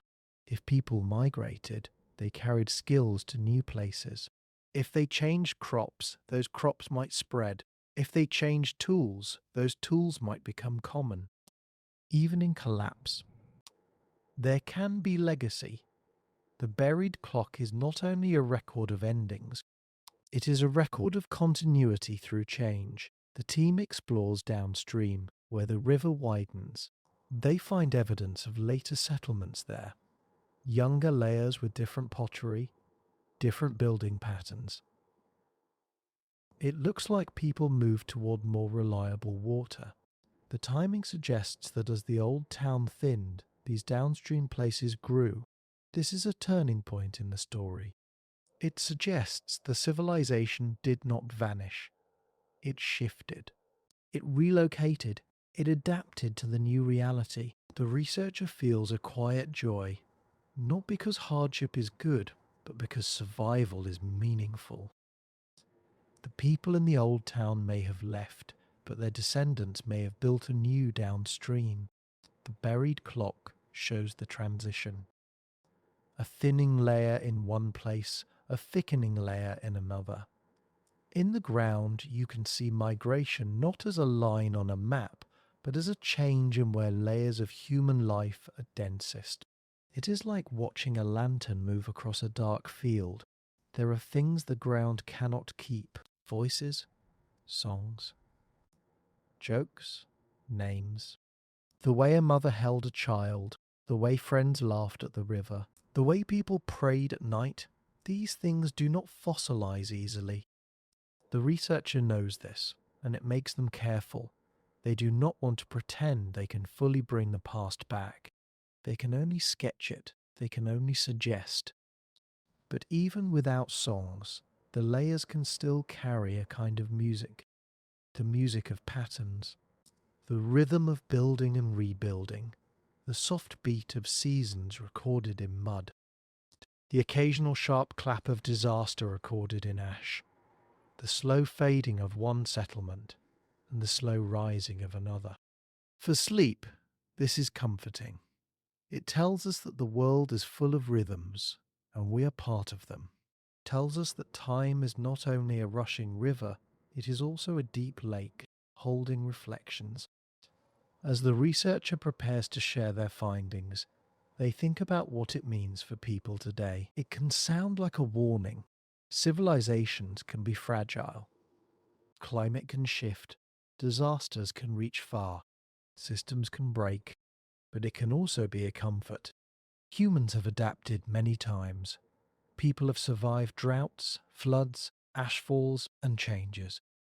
They have moved, they have rebuilt, they have carried knowledge forward, they have learned from the land, they have tried again. The buried clock does not only mark doom, it marks resilience. It marks the courage to keep living even when seasons turn strange. In a calm voice, the researcher begins to write. They describe the ash layer, the lake core signals, the settlement changes. They describe the likely sequence: rising stress, thinning harvests, ashfall, worsening conditions, migration downstream. They do not claim more than evidence supports. They do not sell a fantasy. They offer a careful story, layered like the ground. When the work is published and shared, the public reacts in many ways. Some are fascinated, some are skeptical, some are excited and want to turn it into a grand mystery. The researcher watches this with mixed feelings. They give interviews, they speak plainly. They say the ash is one part of a complex story. They say the evidence shows stress and change. They say the people likely moved rather than vanished. They say Earth's layers can keep a timetable of events, but it is not a perfect schedule, and it does not predict exactly. Some listeners accept this calm truth. Others want bigger claims. This is always the struggle when science meets imagination. Imagination wants a dragon. Science offers footprints. The researcher stays steady. They have learned that truth does not need to shout and speak softly, like a thin ash line in dark soil. After the season ends, the team leaves the site. The trenches are covered, the tools are packed, the mounds and fields lie quiet again. The river flows as it has for ages. The sun rises and sets. Wind moves grass. The land does not care about papers or debates. It simply continues. Under the covers, the layers rest. The pale ash line is hidden again. The town's floors and hearths return to darkness. The buried clock keeps ticking, not because it is alive, but because time does not stop. The researcher, back home, sometimes dreams of the trench wall. They see the band of soil and the pale stripe. They feel the hush of the past. They feel the weight of so many lives layered under their feet. They fall asleep with a sense of being small, but also connected. Months later, while reviewing data, the researcher notices something else. In some samples alongside volcanic glass, there are tiny particles that do not fit easily. They are not common local minerals. They are rare, and the specialist is not sure what they are. They might be from a different source, maybe another eruption, maybe a distant dust event, maybe something else carried by wind. The researcher feels a familiar stirring. One answered question often opens another. The buried clock is generous that way. It gives a clue, then points to a deeper lock. They contact another lab, one that specializes in these rare particles.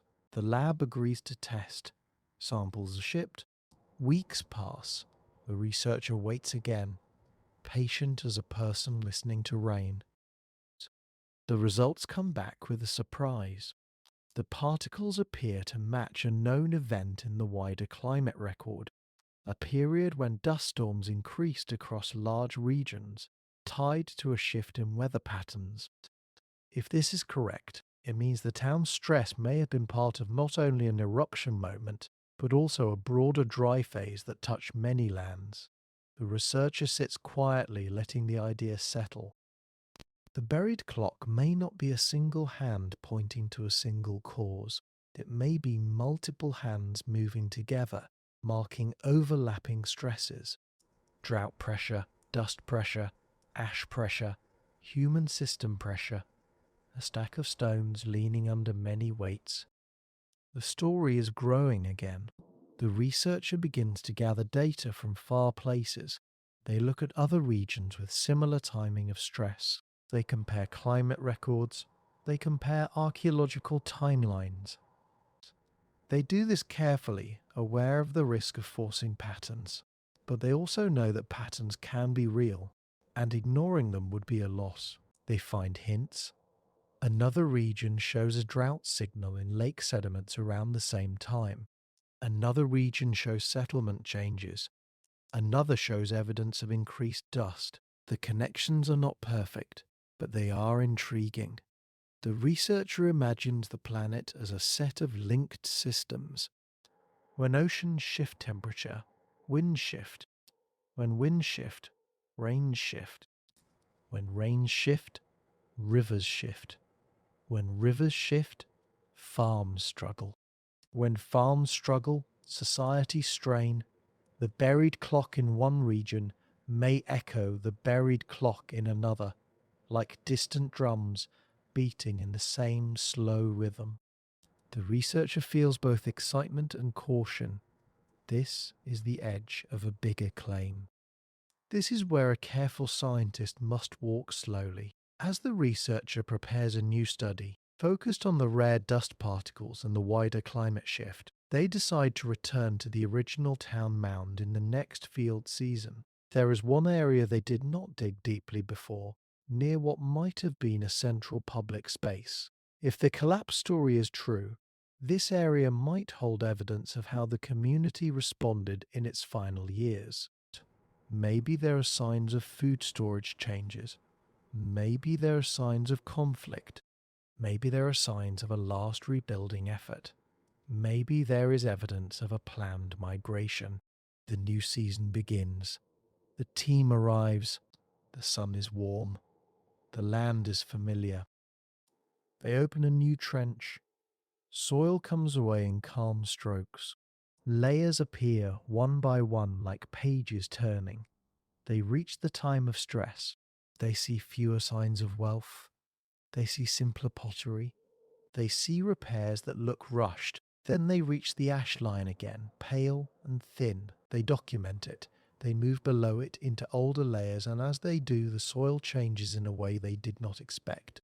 A darker band appears beneath the ash, not a normal living layer, but a thick smear of charcoal and burned debris. It is heavier than the usual hearth stains. It is spread wide as if many things burned at once. The researcher's breath slows. They look at the charcoal band. They look at the ash band above it. Two sharp marks close together in time, like two strikes of a bell. The researcher feels a quiet shock. Because earlier, they thought there was no clear sign of sudden violence or fire. But here, under the ash, is a burn layer that suggests a major event. It could be an accidental fire during hard times. It could be conflict. It could be a last desperate act. It could be something else. But it is big enough to change the story. The team grows silent, sensing the weight of it. The researcher reaches out and touches the edge of the burned layer with a gloved finger. Charcoal stains the glove. The smell is faint but real, like old smoke held in stone. And as the sun lowers again and shadows stretch across the trench, the researcher realizes they are standing at the edge of a new mystery, one that may reveal whether the town's end was only a slow fading under climate stress, or also a sudden rupture of fire and fear hidden until now beneath the pale ash line, waiting for the brush to uncover it. The burned band sits beneath the pale ash like a secret kept under a soft blanket, and for a long time the team does not speak much, because words can feel too loud beside something so old. The charcoal is not just a little stain from a cooking fire. It is thick and spread wide, as if many rooms burned close together, as if smoke once pressed into the sky for hours or days. The researcher feels that old smoke in the mind not as a smell now, but as an image. They picture rooftops catching, beams cracking, sparks lifting in the wind. They picture people shouting, carrying water, pulling children by the wrist, trying to save what can be saved. Then they picture the quiet after, when ash drifts down, and the air cools, and the town tries to decide what comes next.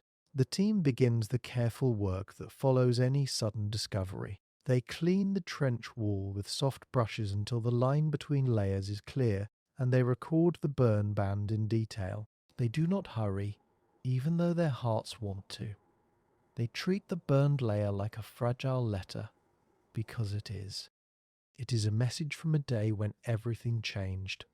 The researcher knows that if this burn band is real and widespread, it could shift the whole story from a slow fading into something sharper, a turning point with flames at its center. The buried clock has revealed a second hand, and it is moving faster now.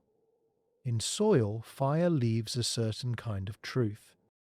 It can blacken floors, it can bake clay walls hard, it can turn wood to charcoal, it can crack stones, it can melt small bits of glassy material. It can leave behind a layer that looks like a dark smear, sometimes mixed with collapsed building debris. The team looks for these signs with careful eyes because fire can be tricky. A kitchen fire can look dramatic in one small room. A city-wide fire has a different signature. It spreads across space, not just depth. They widen the trench a little, still keeping it narrow enough to protect the site. As they scrape gently, they find more charcoal, more burned debris, and in one spot, a patch of clay that has been heated so strongly it has turned reddish and hard like pottery. The specialist on the team touches it and nods. This was not a small cooking accident. This was intense heat. The researcher feels a quiet weight settle. If the town burned, then the question becomes sharper. Who burned it? Why? And when? The researcher does not jump to invasion. Fire can come from many causes. In hard times, people may burn fields by accident. In drought, everything becomes dry and ready to ignite. A strong wind can turn a spark into a disaster, but the timing matters. The burn band is below the ash line. That means the fire happened before the ash fell, or at least before the ash settled into the layers as it did. So the town faced flames, and then later faced the thin ash fall and its climate pressure. Two blows close together, like a person already stumbling when a second push comes. The team searches the burned layer for small objects that can speak. They find broken pottery, but that alone is not enough. Pottery breaks in normal life too. They find animal bones that look more scattered than usual, as if a storage area was disrupted. They find a few small beads rolled into corners of collapsed debris. They find a thin copper piece bent by heat. The researcher's mind begins to picture panic and hurried movement. Then, in a careful square near the center of the trench, the student's brush reveals something that makes everyone still. It is not a skull or a dramatic artifact. It is a small cluster of charred seeds in a pocket, like a handful spilled and burned. Seeds are quiet witnesses. If these seeds were meant for planting, it suggests a season that never came. If they were stored food, it suggests a store that was ruined. The researcher asks the seed specialist to examine them closely. The specialist says they might be a grain used for staples, and if so, their presence in this burned pocket could mean a storage jar broke in the fire. The researcher feels the story tightening. Fire did not just burn walls. It burned food. It burned plans. It burned tomorrow. Now the team must do something slow and careful. They must date the burned layer. Charcoal is useful for dating because it holds carbon from the time it was alive. But charcoal can also be tricky. Old wood can be burned later, making a date older than the fire. So the team tries to find short-lived plant material, like small twigs or seeds, that would give a closer date to the burning event. They collect samples with steady hands and mark exactly where each one came from in the layer. Back in the lab weeks later, the dates begin to arrive. The researcher reads them in silence. The burn event clusters around a time that matches the early stress signals in the lake core, and it sits not long before the ashfall. The spacing is close enough to feel like a 1-2 rhythm. Stress builds, fire hits, ash follows. The buried clock ticks with 2 sharp beats. The researcher does not yet know what caused the fire, but they can now say something important. The town's final struggle was not only slow, it included a sudden catastrophe. And in human history, sudden catastrophes often happen when systems are already strained, when people are tired, when trust is thin, when resources are short. A single spark can become a citywide tragedy when everything is brittle. The team returns to the question they once set aside. Could there have been conflict? Earlier, they found no clear signs of battle, no obvious weapons piled in the streets. But conflict does not always leave neat signs. Sometimes it looks like a burned district. Sometimes it looks like hurried repairs. Sometimes it looks like people hiding valuables. Sometimes it looks like a town that empties quickly. So the researcher begins to look for indirect clues. They examine bones from the late layers, searching for injuries. They examine building patterns, searching for fortifications or blocked doorways. They study the distribution of burned debris, searching for areas that burned more than others, as if fire spread from an attack point. In a nearby trench they find a late wall built in a rough hurry, not as neat as older construction. It is thicker, more defensive. It blocks what once might have been an open path. The researcher's chest tightens again. Defensive building suggests fear. Fear suggests threat. Threat could be from outsiders, or from internal unrest, or from simple desperation, as neighbours compete over water and grain. The buried clock does not say the word war.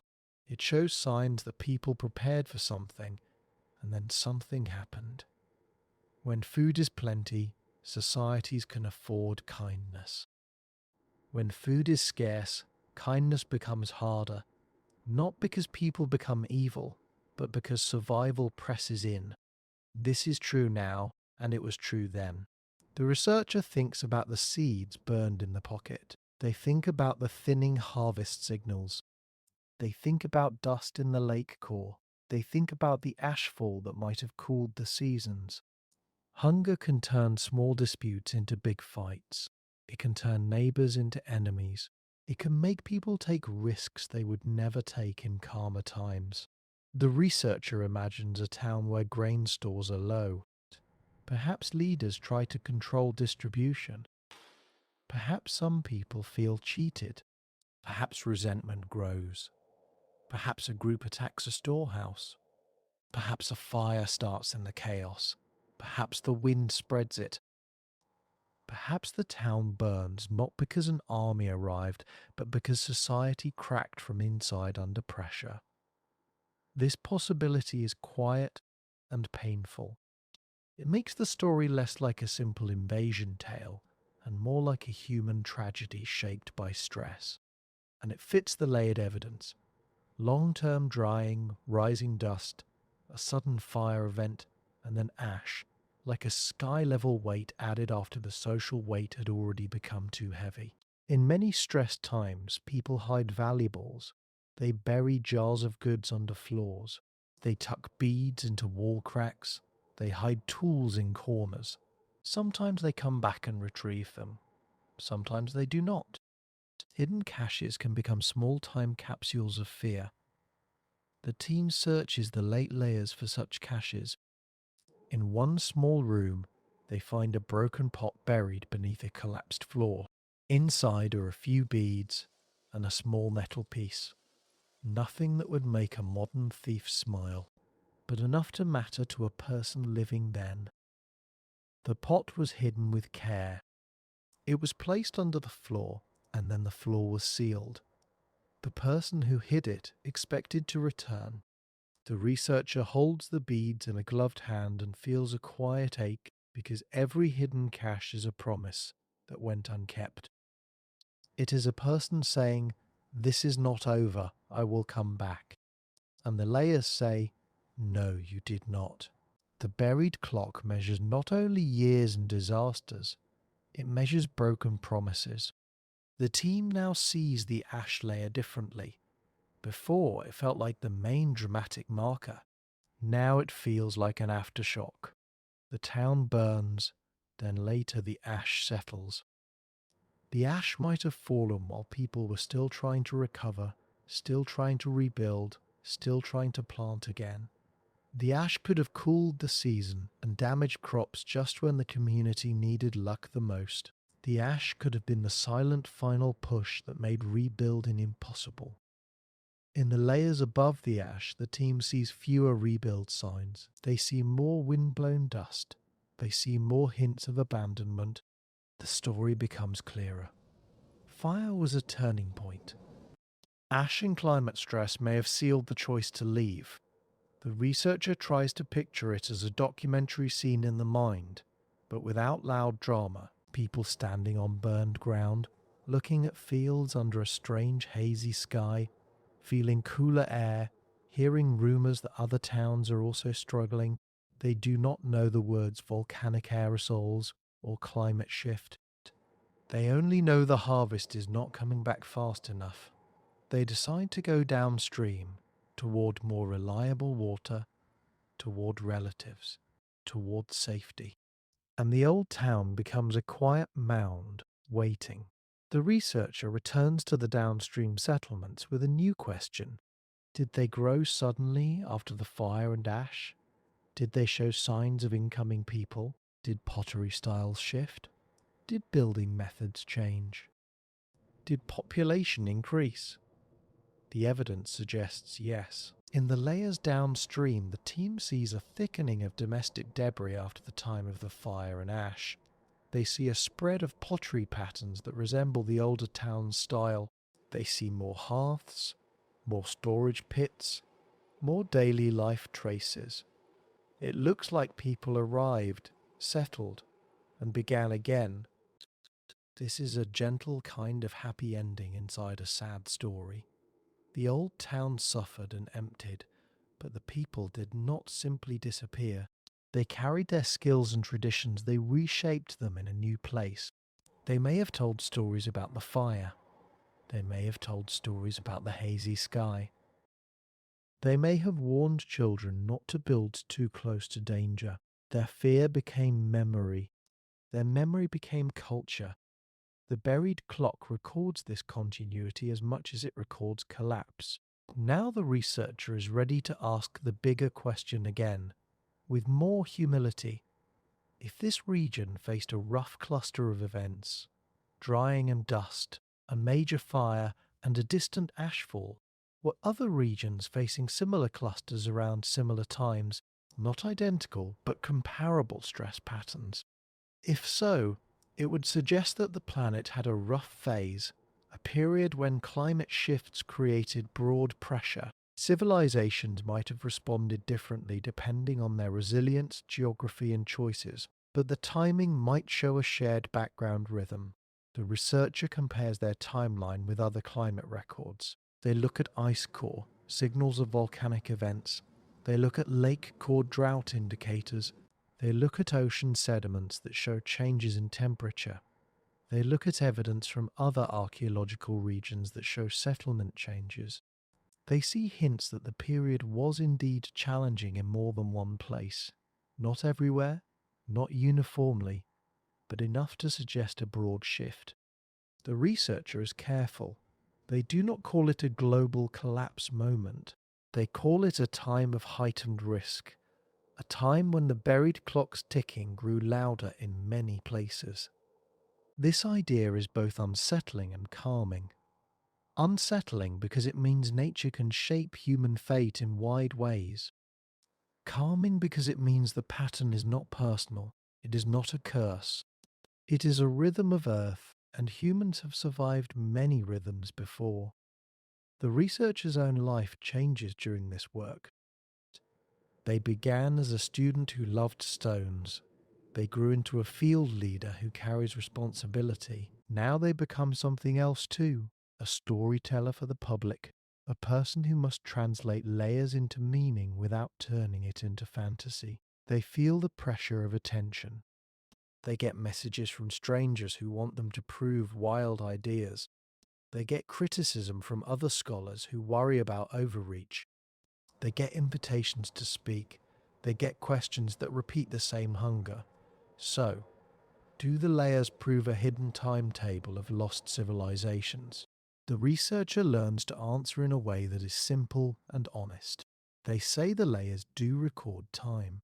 They say the layers can show patterns of climate stress and human change. They say these patterns can repeat because Earth systems cycle. But they also say each society is unique and each ending is made of many threads. They say the buried clock does not control us. It only records the conditions we live in. This is their achievement, not only in data, but in wisdom. They have learned to hold mystery without lying to it, to let wonder live inside truth. Not long after this, the researcher faces a hard moment. A storm hits the region, stronger than expected. Rain falls hard. Water rushes through parts of the site. One trench wall collapses, slumping into itself, mixing layers. It is a painful sight. Weeks of careful work damaged in one night. The team works to stabilize the area, but some context is lost. The researcher feels a wave of frustration. They remind themselves that they are studying time, but they are also at the mercy of time. The same forces that buried the town can disrupt the dig. The earth keeps moving. This failure almost breaks the story for a moment. The researcher worries that the evidence for the burned layers spread will be weaker now. They worry critics will say the context is compromised. They worry about losing trust. But the team adapts. They focus on areas not damaged. They use earlier records and photos. They rely on samples already taken. They seek confirmation in other sites. Slowly the story holds. The buried clock is not ruined by one trench collapse. It is broader than that. The researcher learns a lesson they have learned before, but must learn again. Knowledge is built with patience, and it survives through redundancy, through many lines of evidence, not one fragile wall of soil. Downstream, the new settlements grow. Children are born who never saw the old town. They hear stories instead. They may hear about a great fire.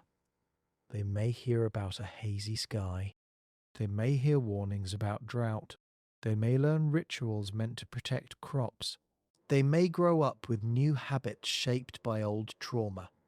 Their daily life becomes the next layer. Their half ash, their broken bowls, their footprints in mud, their canal repairs, their feasts and funerals all become part of the record. The buried clock continues turning forward. And perhaps centuries later, these new settlements face their own stress. Perhaps a different drought arrives. Perhaps a different flood. Perhaps a different conflict. Perhaps they too move, leaving behind another mound, another set of layers. Human history is full of movement. We often imagine roots, but humans are also travelers across time. The buried clock does not judge. It simply keeps the timeline. When you think about layers, it can feel like Earth has hands. Not hands like ours, with fingers, but hands made of processes. A river's hand lays silt. A wind's hand lays dust. A volcano's hand lays ash. A fire's hand leaves charcoal. An ocean's hand lays mud. An ice sheet's hand lays snow. These hands work slowly, but they never stop. They are patient. They cover, they press. They preserve, they erase. They reveal. The researcher begins to speak about this in a gentle way in public talks. They tell people to imagine the earth as a slow storyteller. Not a storyteller that wants to scare you, but one that wants to be understood. They explain that when we read layers, we read not only disasters but daily life. We read how people cared for land. We read how they adapted. We read how fragile complex systems can be. We read how resilience can travel in human memory. For a sleep audience, this idea feels like a soft blanket. The world is old, but it is steady in its rhythms. Our worries tonight are small compared to deep time, and yet our lives matter because we are part of the same long story. The team returns again to the charcoal band, because it may hold another secret. Charcoal can contain traces of what burned. Wood type, plant type, sometimes even hints of resin. If the burned layer includes building beams, it suggests homes burned. If it includes stored grain, it suggests storehouses burned. If it includes reed and straw, it suggests roofs burned. The plant specialist studies the charcoal fragments. They identify some as wood from local trees used for beams. They identify some as reeds used in roofing. They identify some as chaff from grain processing. This mix suggests widespread burning of domestic structures and food-related areas. The fire was not limited to one workshop. It touched the fabric of the town. The researcher feels the story sharpen again. A town-wide fire is a major event. If it was caused by outsiders, it might suggest a raid or attack. If it was caused by internal unrest, it might suggest riot or accident in a tense time. Either way, it shows fragility. The buried clock has recorded a moment when the town's heart, its stored food and shelter, was damaged at once. In some rooms above the burned layer, the team finds something else, objects left behind that people normally take if they leave with time. A useful tool. A personal ornament. A pot that could be carried. Not many, but enough to suggest that at least some leaving happened fast, perhaps after the fire, before people could plan carefully. This does not mean everyone fled in panic. Some may have left later in an organized way, but the evidence suggests the fire forced sudden movement for some families. They may have gone to relatives in nearby villages. They may have camped along the river. They may have returned briefly to salvage. They may have never returned. The researcher imagines that night, flames in the distance, smoke in the throat, children crying, people carrying bundles, walking under stars, not knowing where they will sleep. The image is emotional but not loud. It is the kind of sadness that comes in waves, then recedes. The buried clock holds that night as a thin, dark band. The human mind fills it with life. Now the researcher is asked again by a journalist, in a gentle interview. Do Earth's layers hide a timetable of lost civilizations? The researcher pauses. They choose words like stones placed carefully in a path. They say that Earth's layers do keep time. They say layers can show when big climate events happened, when ash fell, when droughts grew, when floods arrived. They say that human societies often respond strongly to these changes, and sometimes those responses include collapse or migration. They say that across history, there are periods when many regions face stress at once, suggesting broad climate shifts. But they also say that a timetable is not destiny. It is not a countdown that forces collapse. It is more like weather seasons on a much larger scale. Some seasons are calm, some are harsh. Civilizations that build flexibility can endure harsh seasons better. Civilizations that are stretched thin may break. The journalist asks if there could have been other civilizations lost without a trace, civilizations older than we know. The researcher says it is possible that some societies left little behind, especially if they use materials that rot, but they also say that extraordinary claims need extraordinary evidence, and that so far, the strongest evidence supports known patterns of human development rather than hidden global super-civilizations. The layers tell many stories, but they do not support every dream. The researcher's voice stays calm. The truth is calm, even when it is deep. The researcher's work begins to influence how others study collapse. Other teams start paying more attention to thin ash layers, to microash in lake cores, to dust signals, to the way multiple stresses can cluster. They begin to build more integrated timelines, combining archaeology and climate science. This is the long-term impact, not just one story of one town, but a method, a way of listening to Earth more carefully. A way of seeing that the buried clock is made of many hands, and that human history is stitched into those hands. In time, this approach helps other regions too. A city once thought to have fallen only to war is reconsidered in light of drought stress. A migration once thought to be only a cultural choice is reconsidered in light of changing rivers. A period once seen as mysterious is given context by ash markers that align distant events.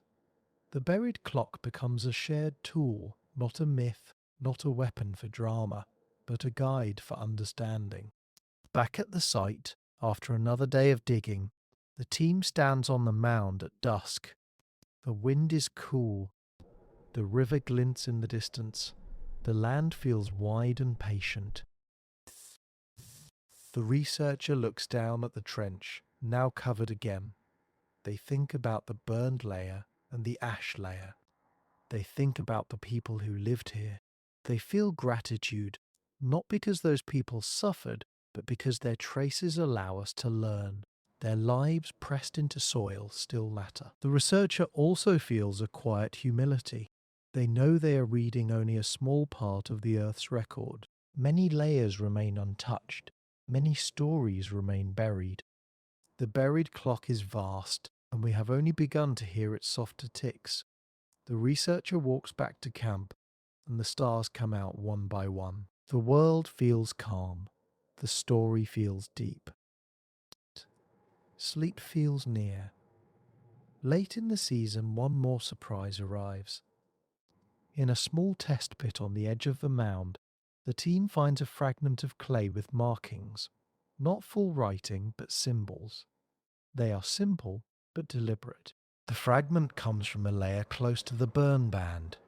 It might be part of an administrative seal or a tag used for storage. It suggests organization, even in stressed times.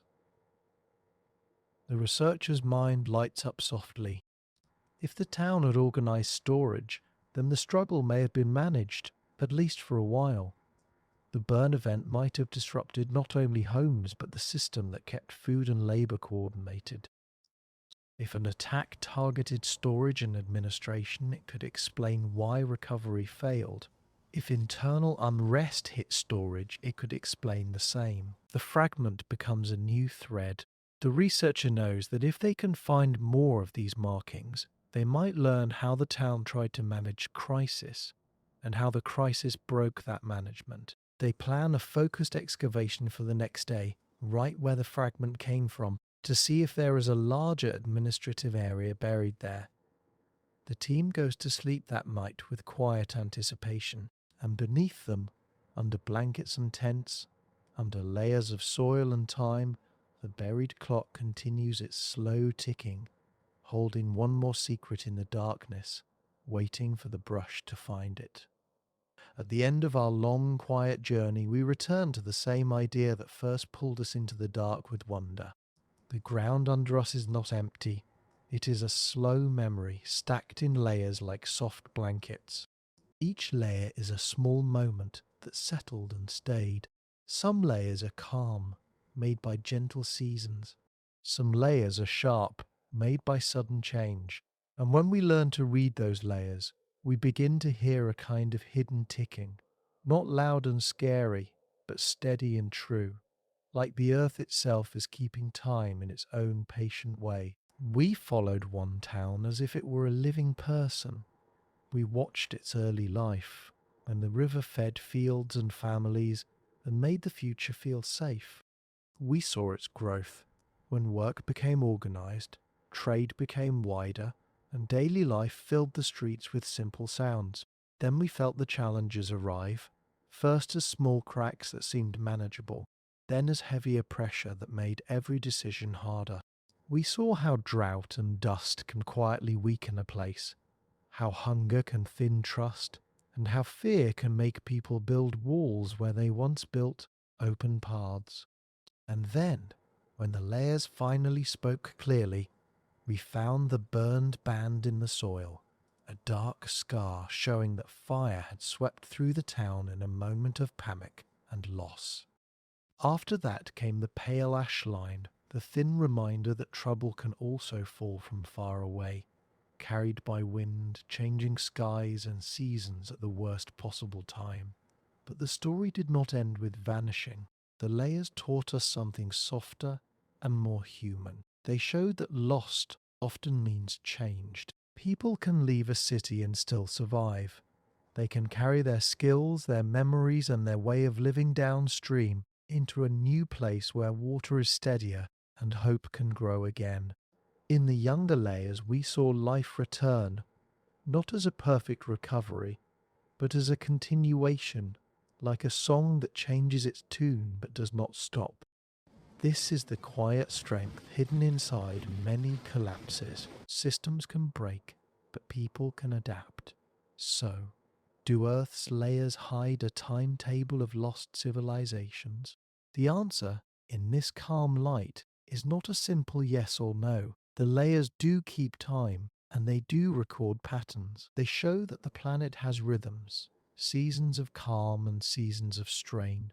When dust rises, rain shifts, rivers change, and distant eruptions can touch lands far away. In those strained seasons, civilizations that are stretched too tight can crack more easily.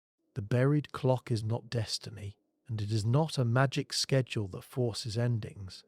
It is more like a long weather record written into stone and soil, reminding us that human life is always living inside nature's bigger movement. And now, as the night grows deeper, we can let that truth settle in a gentle way.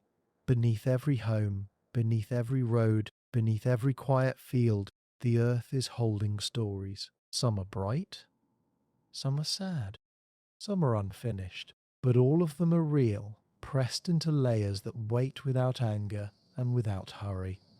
The buried clock keeps ticking, not to frighten us, but to remind us that time leaves marks, that life is precious, and that even when old worlds fall silent, new worlds can begin again, softly, patiently, one careful layer at a time.